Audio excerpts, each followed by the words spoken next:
ಓಂ ಶಾಂತಿ. ಓಂ ಶಾಂತಿ. ಭಾನುವಾರದ ಮುರಳಿಯ ಮುಂದುವರೆದ ಭಾಗ.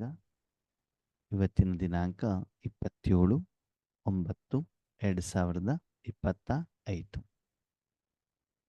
ಮುರಳಿಯಲ್ಲಿ ಬಾಬಾ ಏನು ಹೇಳ್ತಿದ್ರು, ತಂದೆಯ ಜೊತೆಗೆ ಸಂಬಂಧ ಎಷ್ಟು ಚೆನ್ನಾಗಿರುತ್ತೋ, ಅನ್ಯೋನ್ಯವಾಗಿರ್ತದೋ, ಆತ್ಮೀಯವಾಗಿರುತ್ತೋ, ಅವ್ರ ಜೊತೆಗೆ ಯೋಗವನ್ನು ಮಾಡೋದು ಸಹಜವಾಗತ್ತೆ. ಎರಡನೇದು, ಯೋಗವನ್ನು ಮಾಡಿದಾಗ ನಿಮಗೆ ಎಷ್ಟು ಹೆಚ್ಚಿಗೆ ಪ್ರಾಪ್ತಿ ಆಗ್ತಾ ಹೋಗ್ತು, ಲಾಭ, ಪ್ರಯೋಜನ, ಉಪಯೋಗ, ಅನುಭವ ಹೆಚ್ಚಿಗೆ ಆಗ್ತಾ ಹೋದಾಗ ಇನ್ನೂ ಹೆಚ್ಚಿನ ಸಮಯ ಮಾಡಬೇಕು ಅಂತ ಅನಿಸ್ತಾ ಇರುತ್ತೆ. ಅದಕ್ಕಾಗಿ ತಂದೆಯ ಜೊತೆಗೆ ಸಂಬಂಧ ಮತ್ತು ಪ್ರಾಪ್ತಿ ಇದೆರಡನ್ನು ಕೂಡ ಚೆಕ್ ಮಾಡ್ಕೊಳ್ಳಿ. ನಾವು ಭಗವಂತನ ಮಗು ಆದಮೇಲೆ ಸಾಧನೆ ಮಾಡ್ತಾ ಇರಬೇಕಾದ್ರೆ ವಿಧಿಗಳನ್ನು ಬದಲಾವಣೆ ಮಾಡಿಕೊಂಡಿಲ್ಲ, ನಾವು ಅದೇ ಲೆವೆಲಲ್ಲಿ ಇದ್ದೀವಿ ಅಂತಂದರೆ ಆತ್ಮೀಯರೇ, ನೆಕ್ಸ್ಟ್ ಲೆವೆಲ್ಗೆ ನಾವು ಹೋಗೋದಿಲ್ಲ. ಒಂದು ವಿಷಯ ಗೊತ್ತಿಲ್ಲಿ, ದಿನದಿಂದ ದಿನಕ್ಕೆ ಖರ್ಚುಗಳು ಜಾಸ್ತಿ ಆಗ್ತಾ ಇರ್ತವೆ. ಗೊತ್ತಿದ್ದೋ ಗೊತ್ತಿಲ್ಲದೇನೋ ನಮ್ದು ಹಳೆಯ ಲೆಕ್ಕಾಚಾರಗಳು ಅಂದರೆ ನಮ್ಮಲ್ಲಿ ವಿಕರ್ಮಗಳು ಜಾಸ್ತಿ ಆಗ್ತಾ ಇರ್ತಾವೆ. ಅದಕ್ಕೆ ಸಾಲ ಹೆಚ್ಚಿಗೆ ಆಗತ್ತೆ.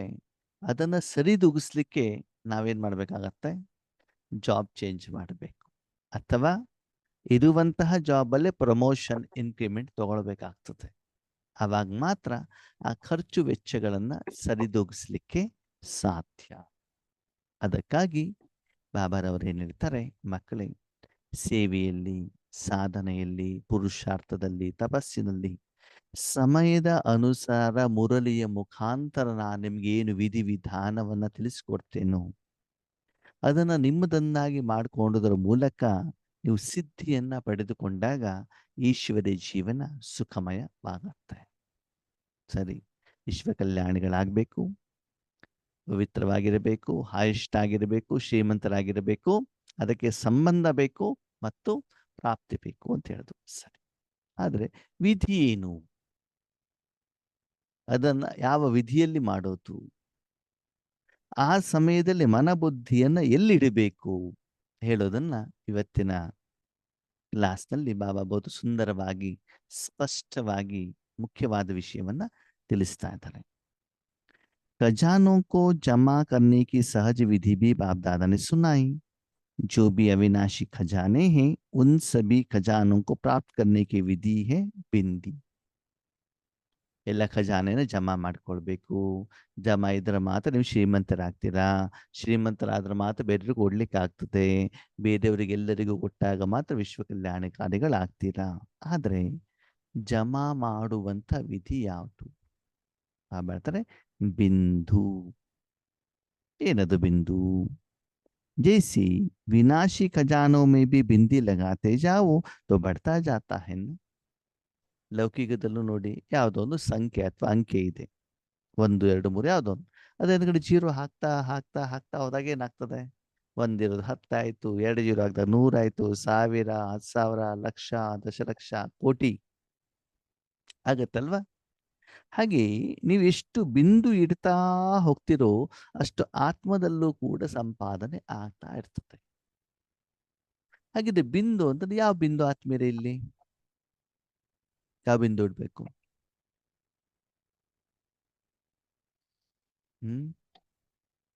ಬಿಂದು ಇಡಬೇಕು ಅಂತ ಹೇಳಿದ್ರು ಬಾಬಾ. ಯಾವ ಬಿಂದು? ಬುಕ್ಕಿನಲ್ಲಿ ಒಂದು ಬಿಂದು ಹಾಕುದಾ? ಎದುರುಗಡೆ ಒಂದು ಬಿಂದುವನ್ನು ನೋಡೋದಾ? ಅಥವಾ ಆತ್ಮ ಬಿಂದು ಅಂತ ನೋಡೋದು? ಹೇಗೆ? ಕಳೆದು ಹೋದ ವಿಚಾರವನ್ನು ಮತ್ತೆ ಮತ್ತೆ ಹೇಳಬಾರ್ದು, ಅಷ್ಟೇ. ಮುಗಿದೋಯ್ತು, ಪಾಸ್ಟ್ ಇಸ್ ಪಾಸ್ಟ್ ಅಂತ ಬಿಟ್ಬಿಟ್ಟು ಬಿಂದು ಹಾಕ್ಬೇಕು. ಅದು ಹಳೇದನ್ನ ನೀವು ಮರ್ತಿದ್ದೀರಿ, ಸರಿ. ಅದಿಲ್ಲಿ ಸಂಪಾದನೆ ಆಗ್ಬೇಕಲ್ವಾ? ಹಳೆಯೋದಕ್ಕೆ ನೀವು ಬಿಂದು ಹಾಕಿದಾಗ ಅಲ್ಲಿ ಸಂಪಾದನೆ ಆಗತ್ತಾ? ಇಲ್ಲಿ ಬಾಬಾ ಯಾವ ಬಿಂದು ಬಗ್ಗೆ ಮಾತಾಡ್ತಿದ್ದಾರೆ? ನೀವು ಆ ಬಿಂದು ಇಡೋದ್ರಿಂದ ನಿಮ್ಮ ಅಕೌಂಟ್ ಅಲ್ಲಿ ಜಮಾ ಆಗಬೇಕು, ಸಂಪಾದನೆ ಆಗಿರ್ಬೇಕು. ಹಳೆಯದನ್ನು ನಾನು ಮರಿತೇನೆ, ಬಿಂದು ಹಾಕ್ತೇನೆ, ಓಕೆ, ಡ್ರಾಮಾ ಇಸ್ ಫಿಕ್ಸ್, ನನಗೆ ಸಂಪಾದನೆ ಆಗತ್ತಾ? ಆಗತ್ತೋ ಆಗಲ್ವೋ ಹೌದು. ಗಾಯತ್ರಕ್ಕವ್ರೆ? ಅಲ್ಲ, ಬಿಂದು ಹಾಕಿದಾಗ ವ್ಯಕ್ತ ವ್ಯಕ್ತ ಮತ್ತೆ ಮತ್ತೆ ವ್ಯಕ್ತ ವ್ಯರ್ಥ ಬರೋದು ಅದ್ರ ಬಗ್ಗೆ ವ್ಯರ್ಥ ವ್ಯರ್ಥ ಇಲ್ಲ, ವಿಕರ್ಮ ಇಲ್ಲ, ಸಾಲ ಆಗ್ತಾ ಇಲ್ಲ, ಖರ್ಚಾಗ್ತಾ ಇಲ್ಲ. ಹೌದು, ಆ ಬಿಂದು ಹಾಕೋದ್ರಿಂದ ಏನಾಗ್ತದೆ, ನಿಮ್ಗೆ ಖರ್ಚಾಗ್ತಾ ಇಲ್ಲ. ಈಗ ಮನೆಯಿಂದ ಹೊರಗಡೆ ಹೋಗಿರ್ತೀರಿ, ಖರ್ಚನ್ನು ನಿಲ್ಲಿಸ್ಬಿಡ್ತೀರಿ, ಅವಾಗ ಏನಾಗ್ತದೆ, ಇರುವಂತ ಹಣ ಉಳಿತಾಯ ಆಗತ್ತೆ, ಖರ್ಚಾಗೋದಿಲ್ಲ. ಅದಿಲ್ಲಿ ಬಾಬಾ ಮಾತಾಡ್ತಿರೋದು ಉಳಿತಾಯದ ಬಗ್ಗೆನೋ ಸಂಪಾದನೆ ಬಗ್ಗೆನೋ? ಸಂಪಾದನೆ ಬಗ್ಗೆ. ಸಂಪಾದನೆ ಬಗ್ಗೆ. ಆವಾಗ ಯಾವ ಬಿಂದು?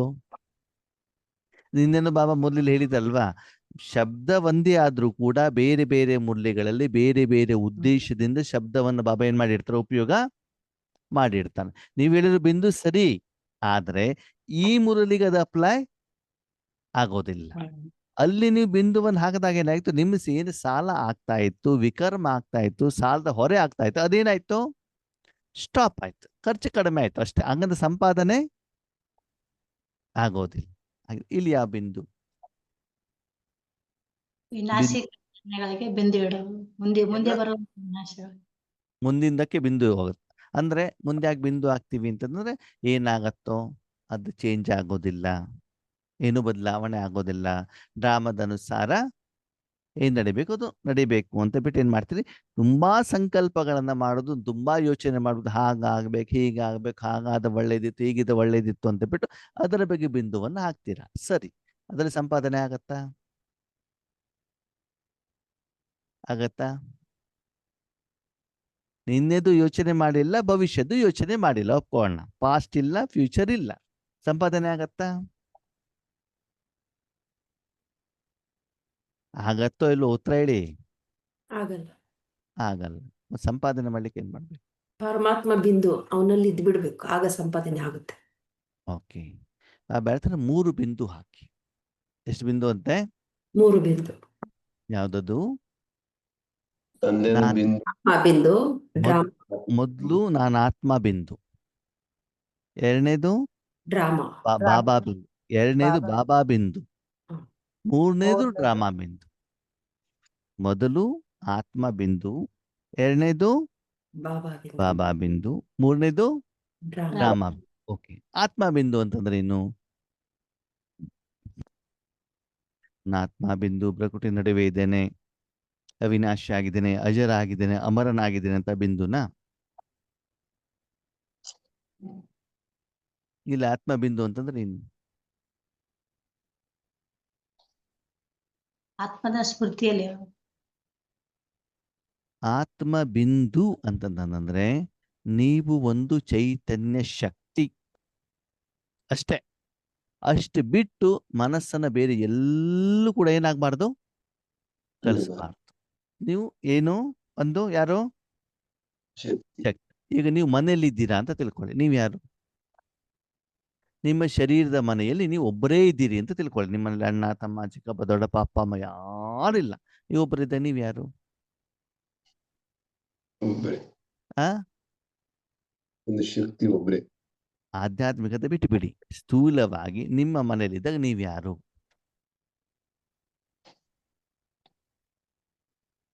ಮನೆಯವರಷ್ಟೇ. ಶಾರೀರಿಕ ಮನೆಯಲ್ಲಿದ್ದಾಗ ನೀವು ಯಾರು? ಮನೆಯವರು. ನೀವು ಮಹಿಳೆ ಅಥವಾ ಪುರುಷ ಅಷ್ಟೇ ತಾನೇ? ಅಕ್ಕ, ತಮ್ಮ, ಅಣ್ಣ, ತಂಗಿ ಏನಾದ್ರು ಇದ್ದೀರಾ ನೀವು? ಇಲ್ಲವಲ್ಲ. ಅದು ಇನ್ನೊಬ್ರು ಇದ್ದಾಗ ಅವರ ಜೊತೆಗೆ ನೀವು ಕಂಪ್ಯಾರಿಸನ್ ಮಾಡ್ತೀರಿ. ಇಲ್ಲ ಅಂತ ನೀವು ಯಾರು? ಶಾರೀರಿಕವಾಗಿ ನಾನು ಮಹಿಳೆ ಅಥವಾ ಪುರುಷ. ಓಕೆ, ಆವಾಗ ಅಲ್ಲಿ ಮನೆ ಒಳಗಡೆಗಿದ್ದಾಗ ನೀವು ಮಹಿಳೆ ಅಥವಾ ಪುರುಷ ಅಷ್ಟೇ ಬಿಟ್ರೆ, ಅಲ್ಲಿ ಇಂಜಿನಿಯರು, ಡಾಕ್ಟರು, ಗೃಹಿಣಿ, ಮತ್ತೊಂದು ಮಗದೊಂದು, ಎಜುಕೇಶನ್, ಶ್ರೀಮಂತ, ಬಡತನ ಏನೂ ಕೂಡ ಬರೋದಿಲ್ಲ. ಮನೇಲಿದ್ದಾಗ ಏನ್ ಮಾಡ್ಬೇಕು? ನಾನೊಬ್ಬರೇ ಮನೇಲಿದ್ದೇನಪ್ಪ, ಏನ್ ಮಾಡ್ಬೇಕು? ನಿಮ್ಮ ಲೌಕಿಕ ಮನೆಯಲ್ಲಿ ನೀವು ಒಬ್ಬರೇ ಇದ್ದಾಗ ನೀವು ಪ್ರಪಂಚದ ಜೊತೆಗೆ ಬೇರೆಯವ್ರ ಜೊತೆಗೆ ಕನೆಕ್ಟ್ ಆಗಿರ್ತಿರೋ ಇಲ್ವೋ? ಆಗಿರ. ಏನ್ ಮಾಡ್ತಾ ಇರ್ತೀರಿ? ಮನೆ ಒಳಗಡೆಗಿದ್ದು ಆ ಶರೀರವನ್ನ ಕ್ಲೀನ್ ಮಾಡೋದು, ಶರೀರಕ್ಕೆ ಊಟ ಕೊಡಿಸೋದು, ಶರೀರಕ್ಕೆ ನಿದ್ರೆ ಮಾಡಿಸೋದು, ಶರೀರ ಸ್ವಚ್ಛ ಮಾಡೋದು, ಅಷ್ಟೇ ತಾನೇ ಕೆಲಸ ನಿಮ್ಗೆ? ಪಕ್ಕದ ಮನೇಲಿ ಏನಾಗ್ತಿದೆ, ಊರಲ್ಲಿ ಏನಾಗ್ತಿದೆ, ದೇಶ ವಿದೇಶದಲ್ಲಿ ಏನಾಗ್ತಿದೆ, ಅದು ನಿಮ್ಗೆ ಏನದು ಆವಾಗ ಕನೆಕ್ಟ್ ಆಗ್ತೀರಾ ನೀವು? ಇಲ್ಲ. ನೀವು ಯಾರ ಜೊತೆ ಕನೆಕ್ಟ್ ಆಗ್ತೀರಿ? ಆ ಶರೀರ ಏನಿದೆ ಆ ಶರೀರಕ್ಕೆ ಆ ಮನೇಲಿ ಏನು ಮಾಡ್ಬೇಕು ಅಷ್ಟ್ರ ಜೊತೆಗೆ ಮಾತ್ರ ನೀವು ಕನೆಕ್ಟ್ ಆಗಿರ್ತೀರ. ಹೌದಾ? ಹಾಗಿದ್ರೆ ಫಸ್ಟ್ ಪಾಯಿಂಟ್ ಬಾಬಾ ಏನ್ ಹೇಳ್ತಾರೆ, ನಾನು ಬಿಂದು, ಆತ್ಮ ಬಿಂದು ಅಂತಂದ್ರೆ ಏನು, ನಿಮ್ಮ ಮನ ಬುದ್ಧಿ ಆತ್ಮನ ಬಗ್ಗೆ ಮಾತ್ರ ಇರಬೇಕೇ ಹೊರತು ಬೇರೆ ಯಾವುದೇ ಕೆಲಸ ಕಾರ್ಯದ ಕಡೆಗೆ ನಿಮ್ಮ ಮನಸ್ಸು ಬುದ್ಧಿ ಇರಕೂಡದು. ಹಾಗಿದ್ರೆ ಆತ್ಮ ಬಿಂದು ಆಗಿದೆ ಅಂತಂದ್ರೆ ಈಗ ನಿಮ್ ಕೆಲಸ ಏನು? ಏನೂ ಇಲ್ಲ, ಆ ಪರಮಾತ್ಮ ಏನೂ ಇಲ್ಲ. ಮಾಡೋದು. ನೀವು ಆತ್ಮ ಬಿಂದು ಅಂತಂದ್ಮೇಲೆ ಓಕೆ, ನೀವು ಶರೀರವನ್ನ ಮನೆಗೆ ಯಾಕೆ ಕರ್ಕೊಂಡ್ ಬಂದಿದ್ದೀರಿ? ಸ್ವಚ್ಛ ಮಾಡೋದು. ರಿಫ್ರೆಶ್ಮೆಂಟ್ ಮಾಡ್ಲಿಕ್ಕೆ ತಾನೆ. ಯಾಕೆ ರಿಫ್ರೆಶ್ಮೆಂಟ್ ಮಾಡಬೇಕು? ಮಲಿನತೆಗೆ. ಹೊರಗಡೆ ಕರ್ಕೊಂಡು ಹೋಗಿದ್ರಿ, ತಿಂದಿರೋ ಆಹಾರ ಖಾಲಿ, ಹಾಕೊಂಡಿರೋ ಬಟ್ಟೆ ಗಲೀಜಾಗಿದೆ, ಚರ್ಮ ಗಲೀಜಾಗಿದೆ, ಶರೀರ ಗಲೀಜಾಗಿದೆ, ಸುಸ್ತಾಗಿದೆ. ಆಗಿದೆಯೋ ಆಗಿಲ್ವೋ? ಆಗಿದೆ. ಸರಿ ಮಾಡೋದಿಲ್ಲಿ ಮನೆ ಮಾಡಿ. ಮನೆಯಲ್ಲಿ. ಅವಾಗ ನೀವು ಡಾಕ್ಟರೋ, ಇಂಜಿನಿಯರೋ, ಶ್ರೀಮಂತರೋ, ಬಡವರೋ, ಬೆಳ್ಳಗಿದ್ದೀರೋ, ಕಪ್ಪಗಿದ್ದೀರೋ, ಯಾರು ನೀವು? ಯಾರು ಯಾರು ಅಲ್ಲ. ಆ ಮನೆಯಲ್ಲಿ ಶರೀರ ಹೇಳುವಂತ ಸಾಧನಕ್ಕೆ ಏನು ಮಾಡ್ಬೇಕು ಅದ್ರ ಮಾಡೋದ ಕಡೆಗೆ ಮಾತ್ರ ಗಮನ ಹೊರತು ಬೇರೆ ಉಸಾಬರಿ, ಬೇರೆ ಇಲ್ಲ. ಕೆಲಸ, ಬೇರೆ ವ್ಯಕ್ತಿ, ಬೇರೆ ಕರ್ಮದ ಜೊತೆಗೆ ನೀವು ಕನೆಕ್ಟ್ ಆಗಲ್ಲ. ಹೌದು. ಹೌದಾ? ಒಂದ್ಸಲ ಅದೆಲ್ಲ ಮುಗೀತು. ಏನ್ ಮುಗೀತು? ಮನೆ ಒಳಗಡೆ ಬಂದ್ರಿ, ಸ್ನಾನ ಆಯ್ತು, ಕ್ಲೀನ್ ಆಗಿರೋ ಬಟ್ಟೆ ಹಾಕೊಂಡ್ರಿ, ತಿಂಡಿ ತಿಂದ್ರಿ, ನಿದ್ರೆಗಿದ್ರೆ ಆಯ್ತು. ಅದಾದ್ಮೇಲೆ ನೀವೇನು ಯೋಚನೆ ಮಾಡ್ತೀರಿ? ಮುಂದಿನ ಬಗ್ಗೆ ಯೋಚನೆ ಮಾಡ್ತೀವಿ ತಾನೆ. ಬೆಳಗ್ಗೆ ಎದ್ಮೇಲೆ ಏನ್ ಮಾಡ್ತೀವಿ? ಶರೀರ ಒಳಗಡೆಯಿಂದ ಸ್ವಚ್ಛ ಮಾಡಿದ್ವಿ, ಹೊರಗಡೆಯಿಂದ ಸ್ವಚ್ಛ ಮಾಡಿದ್ವಿ, ಕ್ಲೀನ್ ಆಗಿರೋ ಬಟ್ಟೆ ಹಾಕೊಂಡ್ವಿ, ತಿಂಡಿ ತಿಂದ್ವಿ. ಓಕೆ, ನೆಕ್ಸ್ಟ್ ಕಸ ಗುಡಿಸೋದು, ಪಾತ್ರೆ ತೊಳೆಯೋದು, ಮಕ್ಕಳಿಗೆ ರೆಡಿ ಮಾಡೋದು, ಆಮೇಲೆ ಮಾಡ್ತೀವಿ ತಾನೆ. ಅಂದ್ರೆ ಯಾವ ಸಮಯದಲ್ಲಿ ಯಾವ ಕರ್ಮವನ್ನು ನಾನು ಮಾಡ್ತೇನೋ ಮನ ಬುದ್ಧಿಯಿಂದ ಅದರ ಜೊತೆಗೆ ನಾನೇನಾಗಿರ್ತಾನೆ, ಕನೆಕ್ಟ್ ಆಗಿರ್ತೇನೆ, ಆಗಿರಬೇಕು. ಆವಾಗ ಕರ್ಮ ಏಕಾಗ್ರತೆಯಿಂದ ಆಗ್ತದೆ, ಯಥಾರ್ಥವಾಗಿ ಆಗತ್ತೆ, ವಿಧಿವತ್ತಾಗಿ ಆಗತ್ತೆ. ಓಕೆ, ಈಗ ನೀವು ಈ ಕರ್ಮವನ್ನ ಮಾಡಬೇಕಾದ್ರೆ ನೀವು ಮೊದ್ಲೇನಾಗ್ಬೇಕು? ಆತ್ಮ. ನೀವು ಆತ್ಮ ಅಂತ ಆವಾಗ ಆತ್ಮಕ್ಕೆ ಏನ್ ಮಾಡ್ಬೇಕಾಯ್ತು? ಸ್ಪಷ್ಟವಾಗಿ ಕೇಳ್ತಾ ಹೋಗಿ, ತುಂಬಾ ಮಜಾ ಇದೆ ಇದು ವಿಧಿವಿಧಾನ. ಆತ್ಮಕ್ಕೆ ಏನ್ ಮಾಡ್ಬೇಕು ಅವಾಗ? ಮನ ಬುದ್ಧಿ ಸ್ವಚ್ಛ ಮಾಡ್ಬೇಕು. ಆತ್ಮ ಸ್ವಚ್ಛ ಮಾಡ್ಬೇಕು, ಆತ್ಮಕ್ಕೆ ಊಟ ಕೊಡ್ಬೇಕು. ಅಂದ್ರೆ ಆತ್ಮದ ನಿರ್ವಹಣೆ. ಇವಾಗ ನೀವ್ ಯಾರು? ಆತ್ಮ ತಾನೆ. ಹ್ಮ್. ನಾನು ಮದುವೆ ಮನೆ ಹೋಗಿದ್ದೀನಿ ಅಂತ ನನ್ನ ಕೆಲಸ ಏನು? ಮಕ್ಕಳನ್ನ ನೋಡೋದು, ಸ್ಟೇಜ್ ಮೇಲೆ ಹೋಗೋದು, ವಿಶ್ ಮಾಡೋದು, ಫೋಟೋ ತೆಗ್ಸೋದು, ಅಲ್ಲಿ ಹೋಗ್ಬಿಟ್ಟು ಅಡಿಗೆ ತಿನ್ನೋದು, ಅದೇ ತಾನೇ ಕೆಲಸ. ಯಾವ ಸಮಯದಲ್ಲಿ ಯಾವ ಕರ್ಮ ಮಾಡ್ಬೇಕು ಅಂತ ಗೊತ್ತು ತಾನೆ. ಈಗ ನೀವು ಆತ್ಮ ಅಂತ ತಿಳ್ಕೊಂಡಿದ್ದೀರಿ ಅಂತ ನಿಮ್ ಕೆಲಸ ಏನು? ಬುದ್ಧಿ ಕ್ಲಿಯರ್ ಮಾಡಿ ತಂದೆ ಹತ್ರ ಕೊಡ್ಸಿ. ಆತ್ಮಕ್ಕೆ ಸಂಬಂಧಪಟ್ಟಂತಹ ಕರ್ಮವನ್ನ ಮಾಡೋದು ನನ್ನ ಕೆಲಸ. ಹೌದಾ? ತಾಯಿ ಅಂತಂದಾಗ ತಾಯಿ ಕೆಲಸ ಏನು? ಮಕ್ಕಳ ಪೋಷಣೆ, ಮಕ್ಕಳನ್ನ ನಿರ್ವಹಣೆ ಮಾಡೋದು. ಟೀಚರ್ ಕೆಲಸ ಏನು? ಟೀಚಿಂಗ್ ಮಾಡೋದು. ಪಾಠ ಮಾಡೋದು. ಡ್ರೈವರ್ ಕೆಲಸ ಏನು? ಡ್ರೈವಿಂಗ್ ಮಾಡೋದು. ಅಂದ್ರೆ ನೀವ್ ಏನ್ ತಿಳ್ಕೊಂಡಿರ್ತೀರೋ ಅದಕ್ಕೆ ತಕ್ಕ ಹಾಗೆ ಮನ ಬುದ್ಧಿಯನ್ನ ಉಳಿದೆಲ್ಲ ಕರ್ಮೇಂದ್ರಿಯವನ್ನ ಜ್ಞಾನವನ್ನ ಉಪಯೋಗ ಮಾಡ್ತೀರಲ್ವಾ? ಅದೆಲ್ಲ ಮಾಡೋದು ಯಾರು? ಆತ್ಮನೇ ತಾನೆ. ಈಗ ನೀವು ಡ್ರೈವಿಂಗ್ ಮಾಡ್ತಾ ಇರ್ಬೇಕಾದ್ರೆ ಬಟ್ಟೆ ವಾಶ್ ಮಾಡೋದ್ರ ಬಗ್ಗೆ ಯೋಚನೆ ಮಾಡ್ತೀರಾ ಅಥವಾ ತಿಂಡಿ ಬಗ್ಗೆ ಯೋಚನೆ ಮಾಡ್ತೀರೋ? ಇಲ್ವಲ್ಲ. ಯಾವ ಕರ್ಮ ಮಾಡಬೇಕು ಅಂತ ನೀವು ಸಂಕಲ್ಪ ಮಾಡಿದಿರೋ, ಯೋಚನೆ ಮಾಡಿದಿರೋ, ಮಾಡ್ತಾ ಇದ್ದೀರೋ ಅದ್ರ ಕಡೆನೆ ಆತ್ಮ ಏನಾಗಿರ್ತದೆ? ಕನೆಕ್ಟ್ ಆಗಿರ್ತದೆ. ಬೇರೆ ಎಷ್ಟೇ ಕರ್ಮ ಇಲ್ಲಿ, ಜ್ಞಾನ ಇಲ್ಲಿ, ಏನೇ ಇದ್ರು ಕೂಡ ಆ ಕರ್ಮ ಮುಗಿಯುವವರೆಗೂ ಕೂಡ ಮನಸ್ಸು ಬುದ್ಧಿ ಅನ್ನೋದು ಬೇರೆ ಕಡೆಗೆ ಏನ್ ಮಾಡಬಾರ್ದು? ಇಡಬಾರ್ದು. ಆವಾಗ ಕರ್ಮ ಏನಾಗ್ತದೆ? ಕರೆಕ್ಟ್ ಆಗ್ತದೆ. ಕರ್ಮದ ಫಲದು ಕರೆಕ್ಟ್ ಆಗಿ ಸಿಗತ್ತೆ. ಈಗ ನೀವೇನಾಗಿದ್ದೀರಿ? ಆತ್ಮ. ಈಗ ಏನ್ ಮಾಡೋದು? ಆತ್ಮವನ್ನ ಕ್ಲೀನ್, ಆಮೇಲೆ ಆಹಾರ, ಸ್ವಚ್ಛತೆ, ಗುಣಗಳನ್ನ ತುಂಬಿಸುವಂತ ಕೆಲಸವನ್ನ ಮಾಡ್ಬೇಕು. ಯಾವ್ದಕ್ಕೆ? ಹಾಗಿದೆ. ಇದೆಲ್ಲ ಕೆಲಸ ಎಲ್ಲಾಗ್ತದೆ? ಶರೀರದ ರಿಪ್ಲೇಸ್ಮೆಂಟ್ ಎಲ್ಲಾಗ್ತದೆ? ಶರೀರದ ಮನೆಯಲ್ಲಿ. ಹೌದಾ? ರೋಡಲ್ಲಿ ಮಾಡ್ಲಿಕ್ಕೆ ಆಗೋದಿಲ್ವಲ್ಲ, ದೇವಸ್ಥಾನದಲ್ಲಿ ಹೋಗ್ಬಿಟ್ಟು ಮಾಡ್ಲಿಕ್ಕೆ ಆಗೋದಿಲ್ವಲ್ಲ, ಎಲ್ಲಿ ಮಾಡ್ಬೇಕು? ಮನೆಯಲ್ಲಿ. ಹಾಗೆ ಆತ್ಮದ ಮೇಂಟೆನೆನ್ಸ್ ಎಲ್ಲಿ ಆಗ್ತದೆ? ಪರಂಧಾಮದಲ್ಲಿ. ಆತ್ಮದ ಮನೆಯಲ್ಲಿ. ಆತ್ಮನ ಮನೆ ಎಲ್ಲಿದೆ? ಪರಮಧಾಮದಲ್ಲಿ ಯಾರು ಮಾಡ್ತಾರ ಅದನ್ನ? ಪರಮಾತ್ಮ ಮಾಡ್ತಾರೆ ಅಲ್ವಾ? ಚಿಕ್ಕ ಮಗು ಮನೆಗೆ ಬಂದ್ರೆ ಆಯ್ತು ಅಲ್ವಾ? ಆ ಮಗುಗೆ ಏನೇನ್ ಬೇಕು ಎಲ್ಲವನ್ನ ಯಾರು ಮಾಡ್ತಾರೆ? ಅಮ್ಮ ಮಾಡ್ತಾರೆ. ಅಮ್ಮ ಮಾಡಿದಾಗ ಮನಸ್ಸು ಬುದ್ಧಿ ಯಾರ ಹತ್ರ ಇಡಬೇಕು? ಅಮ್ಮ ಅಮ್ಮನಲ್ಲಿ ಇಡ್ಬೇಕು. ಮಗು ಮನೆಗೆ ಬಂದ್ಬಿಟ್ಟು ಮೊಬೈಲಲ್ಲಿ ಆಟ ಆಡ್ತಾ ಕೂತ್ಕೊಂಡ್ರೆ ಶರೀರ ಸ್ನಾನ ಆಗತ್ತಾ? ಶರೀರ ಇಲ್ಲ. ತಿಂಡಿ ಸಿಗತ್ತಾ? ಇಲ್ವಲ್ಲ. ಅವಾಗ ಸಾಧನವನ್ನು ಅಮ್ಮನ ಕೈಲಿ ಒಪ್ಸ್ಬೇಕಲ್ವಾ? ಒಪ್ಸ್ಬೇಕೋ ಬೇಡೋ? ಆವಾಗ ನೀವು ಮೊದಲು ಆತ್ಮ ಬಿಂದು. ಆತ್ಮ ಬಿಂದು ಹೌದು ಅಲ್ವೋ? ಹ್ಮ್. ಹೌದು. ನೆಕ್ಸ್ಟ್ ನೀವ್ ಎಲ್ಲೋಗ್ಬೇಕು? ಪರಮಾತ್ಮನಲ್ಲಿ. ಎಲ್ಲೋಗ್ಬೇಕು? ಪರಮಾತ್ಮ.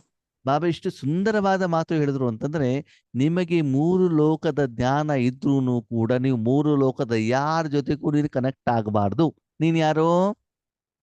ಆತ್ಮ ಅಷ್ಟೇ. ನಾನು ಸ್ನಾನ ಮಾಡ್ತಿದ್ದಾಗ ಬಾತ್ರೂಮ್ ಜೊತೆಗೆ ಮಾತ್ರ ನಾನು ಕನೆಕ್ಟೆಡ್ ಹೊರತು ನನ್ನ ಮನೆ ಎಷ್ಟು ದೊಡ್ಡಿದೆ, 1200 ಸ್ಕ್ವೇರ್ ಫೀಟ್ ಇದೆಯಾ, ಎಷ್ಟು ರೂಮ್ ಇದೆ, ಅದನ್ನೆಲ್ಲ ಯೋಚನೆ ಮಾಡ್ತೀವ ನಾವು? ಇಲ್ಲ. ಆ ರೂಮ್ ನಲ್ಲಿ ಏನು ವಸ್ತುಗಳಿದೆ ಅದ್ರ ಜೊತೆಗೆ ಮಾತ್ರ ಕನೆಕ್ಟ್ ಆಗಿರ್ತದೆ. ಹೌದು. ಅಡಿಗೆ ಮಾಡ್ಬೇಕಾದ್ರೆ ಆ ರೂಮ್ ನಲ್ಲಿ ಇರುವಂತ ಏನು ವಸ್ತುಗಳಿದಾವೆ, ಗ್ಯಾಸ್ ಇದೆ, ಸ್ಟೋವ್ ಇದೆ, ಪಾತ್ರೆ, ಅದ್ರ ಜೊತೆಗೆ ಮಾತ್ರ ನಾನು ಕನೆಕ್ಟ್. ಅರ್ಥ ಆಗ್ತಿದ್ಯಾ? ಹಾಗೆ ನೀವು ಮಾನಸಿಕವಾಗಿ ರೆಡಿ ಆಗಿದ್ದೀರಿ ಆತ್ಮದ ಟ್ರೀಟ್ಮೆಂಟಿಂಗ್ ಅಂತಂದ್ರೆ ನೀವು ಆತ್ಮ ಮತ್ತಾರು? ಪರಮಾತ್ಮ. ಬಾಬಾ. ಸ್ಪಷ್ಟವಾಗಿ ಕೇಳಿ, ಬಾಬಾ ಮಾತ್ರ ಇರಬೇಕೇ ಹೊರತು ಅಲ್ಲಿ ಬಣ್ಣ, ಕಿರಣ, ಪರಮಧಾಮ, 3 ಲೋಕ, ಶಾಂತಿಧಾಮ, ಮುಕ್ತಿಧಾಮ, ಮುಕ್ತಿ, ಜೀವನ್ಮುಕ್ತಿ, ಅಶರೀರಿ, ಬಿಂದು ಇದ್ಯಾವುದು ಬರಕೂಡದು. ಅದ್ಯಾವುದು ಅವಾಗ ತಗೊಳ್ಳುವಂಗಿಲ್ಲ. ಅದ ಬೇರೆ ಟೈಮಲ್ಲಿ ನೋಡೋಣ ಅದೇನು ಅಂತೇಳಿ ಬಿಟ್ಟು ಅಲ್ವಾ? ಬಾತ್ರೂಮ್ ಅಲ್ಲಿ ಕ್ಲೀನ್ ಮಾಡೋದು ಅಷ್ಟೇ ಕೆಲಸದ ಹೊರತು ಲಿಪ್ಸ್ಟಿಕ್ ಹಚ್ಚೋ ಕೆಲಸ ಅಲ್ಲ ಅದು. ಅದು ಬೇರೆ ಜಾಗದಲ್ಲಿ, ಅದಾದ್ಮೇಲೆ ನೋಡ್ಕೊಳ್ಳೋಣ. ಅದು ಸ್ನಾನ ಮಾಡಾದ್ಮೇಲೆ ಬಟ್ಟೆ ವಾಶ್ ಮಾಡೋದು ಬೇರೆ ಕೆಲಸ. ಅದು ವಾಷಿಂಗ್ ಮಷೀನ್ ಅಲ್ಲಿ ಹಾಕೋದು ಅಥವಾ ಅದೇ ರೂಮ್ನಲ್ಲಿ ನಾವು ಬಟ್ಟೆ ವಾಶ್ ಮಾಡೋದು ಅದು ಆಮೇಲಿನ ಕೆಲಸ. ಅದು ಈಗಲ್ಲ. ಅಂದ್ರೆ ಯಾವ ಸಮಯದಲ್ಲಿ ನಾನು ಏನು ಮಾಡಬೇಕು ಅನ್ನೋದು ನನಗೆ ಸ್ಪಷ್ಟವಾಗಿ ಏನಿರಬೇಕು? ಜ್ಞಾನ ಇರಬೇಕು. ಮನಬುದ್ಧಿಯ ಮೂಲಕ ಅದರ ಜೊತೆಲೇ ನಾನು ಕನೆಕ್ಟ್ ಆಗ್ಬೇಕು. ನಾನು ಒಂದೇ ಸಲ 3-4 ಕರ್ಮ ಮಾಡ್ತೀನಿ ಅಂತಂದ್ರೆ ಯಾವುದೂ ಕರ್ಮ ಸರಿ ಆಗೋದಿಲ್ಲ. ಕರ್ಮದ ಫಲನು ಸರಿ. ಪುರುಷಾರ್ಥ ಸಮಯದಲ್ಲಿ ಪುರುಷಾರ್ಥನೇ, ಪ್ರಾಪ್ತಿಯ ಸಮಯದಲ್ಲಿ ಪ್ರಾಪ್ತಿನೇ. ಯಾವ ಸಮಯದಲ್ಲಿ ಏನ್ ಮಾಡ್ಬೇಕು ಅದನ್ನೇ ಮಾಡಬೇಕಾಗ್ತದೆ. ಅದಕ್ಕೆ ಆತ್ಮ ಬಿಂದು. ನೆಕ್ಸ್ಟ್ ಯಾರು? ಬಿಂದು. ಮುಂದೆ ರಾಮ ಬಿಂದು ಅಂತಂದ್ರೆ ಏನು? ನೀವು ಆತ್ಮ ಬಿಂದು ಆದ್ರಿ, ಬಿಂದು ಆಗ್ಬಿಟ್ಟು ನಿಮ್ಮ ಮನಸ್ಸನ್ನೆಲ್ಲಿ ಇಟ್ಟಿದ್ದೀರಿ ಇವಾಗ? ಬಾಬಾನಲ್ಲಿ ಇಟ್ಟಿದ್ದೀರಿ. ಬಾಬಾನ ಬಿಂದುನಲ್ಲಿ ಇಟ್ಟಿದ್ದೀರಿ ನೀವು. ಓಕೆನಾ? ಈಗ ಬಾಬಾ ಮಾತ್ರ ಇದಾರಲ್ಲ, ನೀವು ಕೂಡ ಇಲ್ಲ. ಓಕೆನಾ? ನೆಕ್ಸ್ಟ್ ಡ್ರಾಮಾ ಬಿಂದು ಅಂತಂದ್ರೆ ಯಾವುದೇ ಸಂಕಲ್ಪಗಳು ಸಹ ಇರಬಾರ್ದು. ನಾಟಕದ ಬಗ್ಗೆ, ಪಾತ್ರದ ಬಗ್ಗೆ, 3 ಲೋಕದ ಬಗ್ಗೆ, 63 ಜನ್ಮದ ಸಾಲದ ಬಗ್ಗೆ, ಭವಿಷ್ಯದಲ್ಲಿ ನೀವೇನಾಗಬೇಕು, 84 ಜನ್ಮ ಹೇಗೆ ನಡ್ಕೊಂಡು ಬಂತು, ಹೇಗೆ ಸೇವೆ ಮಾಡಬೇಕು, ಸೇವೆ ಪ್ಲಾನ್ ಏನು, ಇದು ಯಾವುದೂ ನಿಮ್ಗೆ ಅವಾಗ ಸಂಬಂಧ ಇಲ್ಲ. ನಾಟಕದ ಮೇಲೆ ಸ್ಟೇಜಲ್ಲಿ ಇದ್ರೆ ತಾನೇ ನೀವು ಪಾತ್ರ ಮಾಡಬೇಕು. ರಾಮನಾಗೋ, ಕೃಷ್ಣನಾಗೋ, ಹನುಮಂತೆ ಆಗೋ, ದುರ್ಯೋಧನ ಆಗ್ಬಿಟ್ಟು ಅಲ್ವಾ? ಮನೆಗೆ ಬಂದ್ರೆ ಶಾರೀರಿಕವಾದ ಡ್ರೆಸ್ ಅನ್ನು ತೆಗಿತೀವಿ, ಮಾನಸಿಕವಾಗೋ ಅದರಿಂದ ದೂರ ಆಗ್ಬಿಡ್ತೀವಲ್ವಾ? ಹಾಗೆ ಇಲ್ಲೂ ಕೂಡ ಬಾಬಾ ಹೇಳ್ತಾರೆ, ಆವಾಗ ನಿಮ್ಗೆ ಸ್ಥೂಲ ವತನಕ್ಕೂ ಸೂಕ್ಷ್ಮ ವತನಕ್ಕೂ ಪರಂಧಾಮಕ್ಕೂ ಏನೂ ಸಂಬಂಧ ಇಲ್ಲ. ಏನೇನೇನೇನು ಸಂಬಂಧ ಇಲ್ಲ. ನಿಮಗೆ ಸ್ವಚ್ಛ ಮಾಡೋದು ಏನೂ ಸಂಬಂಧ ನಿಮ್ಗೆ ಇಲ್ಲ. ಅದ್ರ ಜೊತೆಗೆ ನೀವು ಕನೆಕ್ಟ್ ಆಗಬಾರ್ದು. ಆವಾಗ ನೀವು ಪಾತ್ರಧಾರಿಗಳು ಅಲ್ಲ. ಆದ್ಮೇಲೆ ನೀವು ರಾತ್ರಿ ಮಲ್ಕೊಂಡಿರ್ತೀರಲ್ಲ, ಮಲ್ತಿರೋ ಮಲ್ಗಲ್ವ? ಅವಾಗ ನೀವು ಡ್ರಾಮಾದಲ್ಲಿ ಇರ್ತಿರೋ ಇರಲ್ವೋ? ಇರಲ್ಲ ತಾನೆ? ಅವಾಗ ಡ್ರಾಮಾದ ಬಗ್ಗೆ ನೀವು ಎಲ್ಲಿದ್ದೀರಿ, ಏನಿದ್ದೀರಿ ಏನಾದ್ರು ಕೂಡ ಗೊತ್ತಾಗತ್ತಾ? ಇಲ್ಲ ತಾನೆ? ಹಾಗೆ ಇಲ್ಲೂ ಕೂಡ ಮಾಡ್ತಾರೆ. ನಮ್ಮ ಮನಸ್ಥಿತಿ ಹಿಂಗಿರಬೇಕು ಅಂತಂದ್ರೆ ಆವಾಗ ನಿಮ್ಮ ಪುರುಷಾರ್ಥ, ಸಾಧನೆ, ವೈಬ್ರೇಷನ್, ಕಿರಣ, ಯೋಗದ ಬೇರೆ ಬೇರೆ ಲೆವೆಲ್ ಅದಕ್ಕೂ ನಿಮ್ಗೆ ಏನೂ ಸಂಬಂಧ ಇಲ್ಲ. ಅಂದ್ರೆ ಪರಮಾತ್ಮನ ಒಳಗಡೆಗೆ ಇದ್ದುಬಿಟ್ಟು ಆತ್ಮದ ಏನು ಸ್ವಚ್ಛತೆ, ಶುದ್ಧತೆ, ಶಕ್ತಿ, ಆಹಾರ ಅದನ್ನ ಅನುಭವಿಸೋದಷ್ಟೇ ನಿಮ್ಮ ಕೆಲಸನೇ ಬಿಟ್ರೆ ಬೇರೆ ಯಾವ ಕೆಲಸನೂ ನಿಮಗೆ ಇಲ್ಲ, ಇರಕೂಡದು. ಅವಾಗ ನಿಮ್ಗೆ ಏನಾಗ್ತಾ ಇರ್ತದೆ? ಪ್ರಾಪ್ತಿ ಅಂತ ಹೇಳ್ತಾರೆ ಬಾಬಾ. ಏನಾಗ್ತದೆ? ಪ್ರಾಪ್ತಿ. ಯಾಕಾಗ್ತಾ ಇದೆ ಪ್ರಾಪ್ತಿ? ನೋಡಿ, ಬಾಬಾ ಮೇಲ್ಗಡೆಗೆ ಏನ್ ಹೇಳಿದ್ರು? ಸಂಬಂಧ ಮತ್ತು ಪ್ರಾಪ್ತಿ ಅಂತ ಹೇಳಿದ್ರು. ಹೌದಾ? ಮಗು ತಾನೇ ತಾಯಿ ಹತ್ರ ಹೋಗ್ತದೆ, ಯಾಕಂದ್ರೆ ನನ್ನ ತಾಯಿ ಅಂತ ಹೋಯ್ತು, ಅವ್ ಪರಮಾತ್ಮ ಅಂತ ಹೋದ್ವಿ. ಮುಂದೆ ಪ್ರಾಪ್ತಿ 5,000 ವರ್ಷದಲ್ಲಿ ನಾನು ಕರ್ಮ ಮಾಡಿ ಕರ್ಮದ ಫಲವನ್ನ ಏನ್ ಮಾಡಿದ್ದೇನೆ, ಅನುಭವಿಸಿದ್ರು. ಪ್ರಾಪ್ತಿ ಮಾಡಿದ್ದೇನೆ. ಕರ್ಮ ಮಾಡಿದ್ದು ನಾನು. ಹೌದು, 5,000 ವರ್ಷದಲ್ಲಿ ಟೋಟಲ್ ನಾನೊಬ್ಬನೇ ತಾನೇ ಮಾಡಿದ್ದು. ಈಗ ಕರ್ಮ ಯಾರು ಮಾಡ್ತಾರೆ?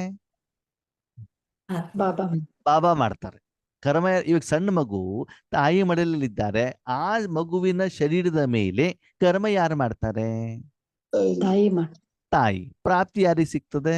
ಮಗುವಿಗೆ. ಮಗು ಊಟ ಯಾರಿಗೆ ತಿನ್ನಿಸ್ತಾರೆ? ಮಗು. ಮಗುಗೆ. ರುಚಿ ಯಾರಿಗೆ ಗೊತ್ತಾಗ್ತದೆ? ಮಗುವಿಗೆ.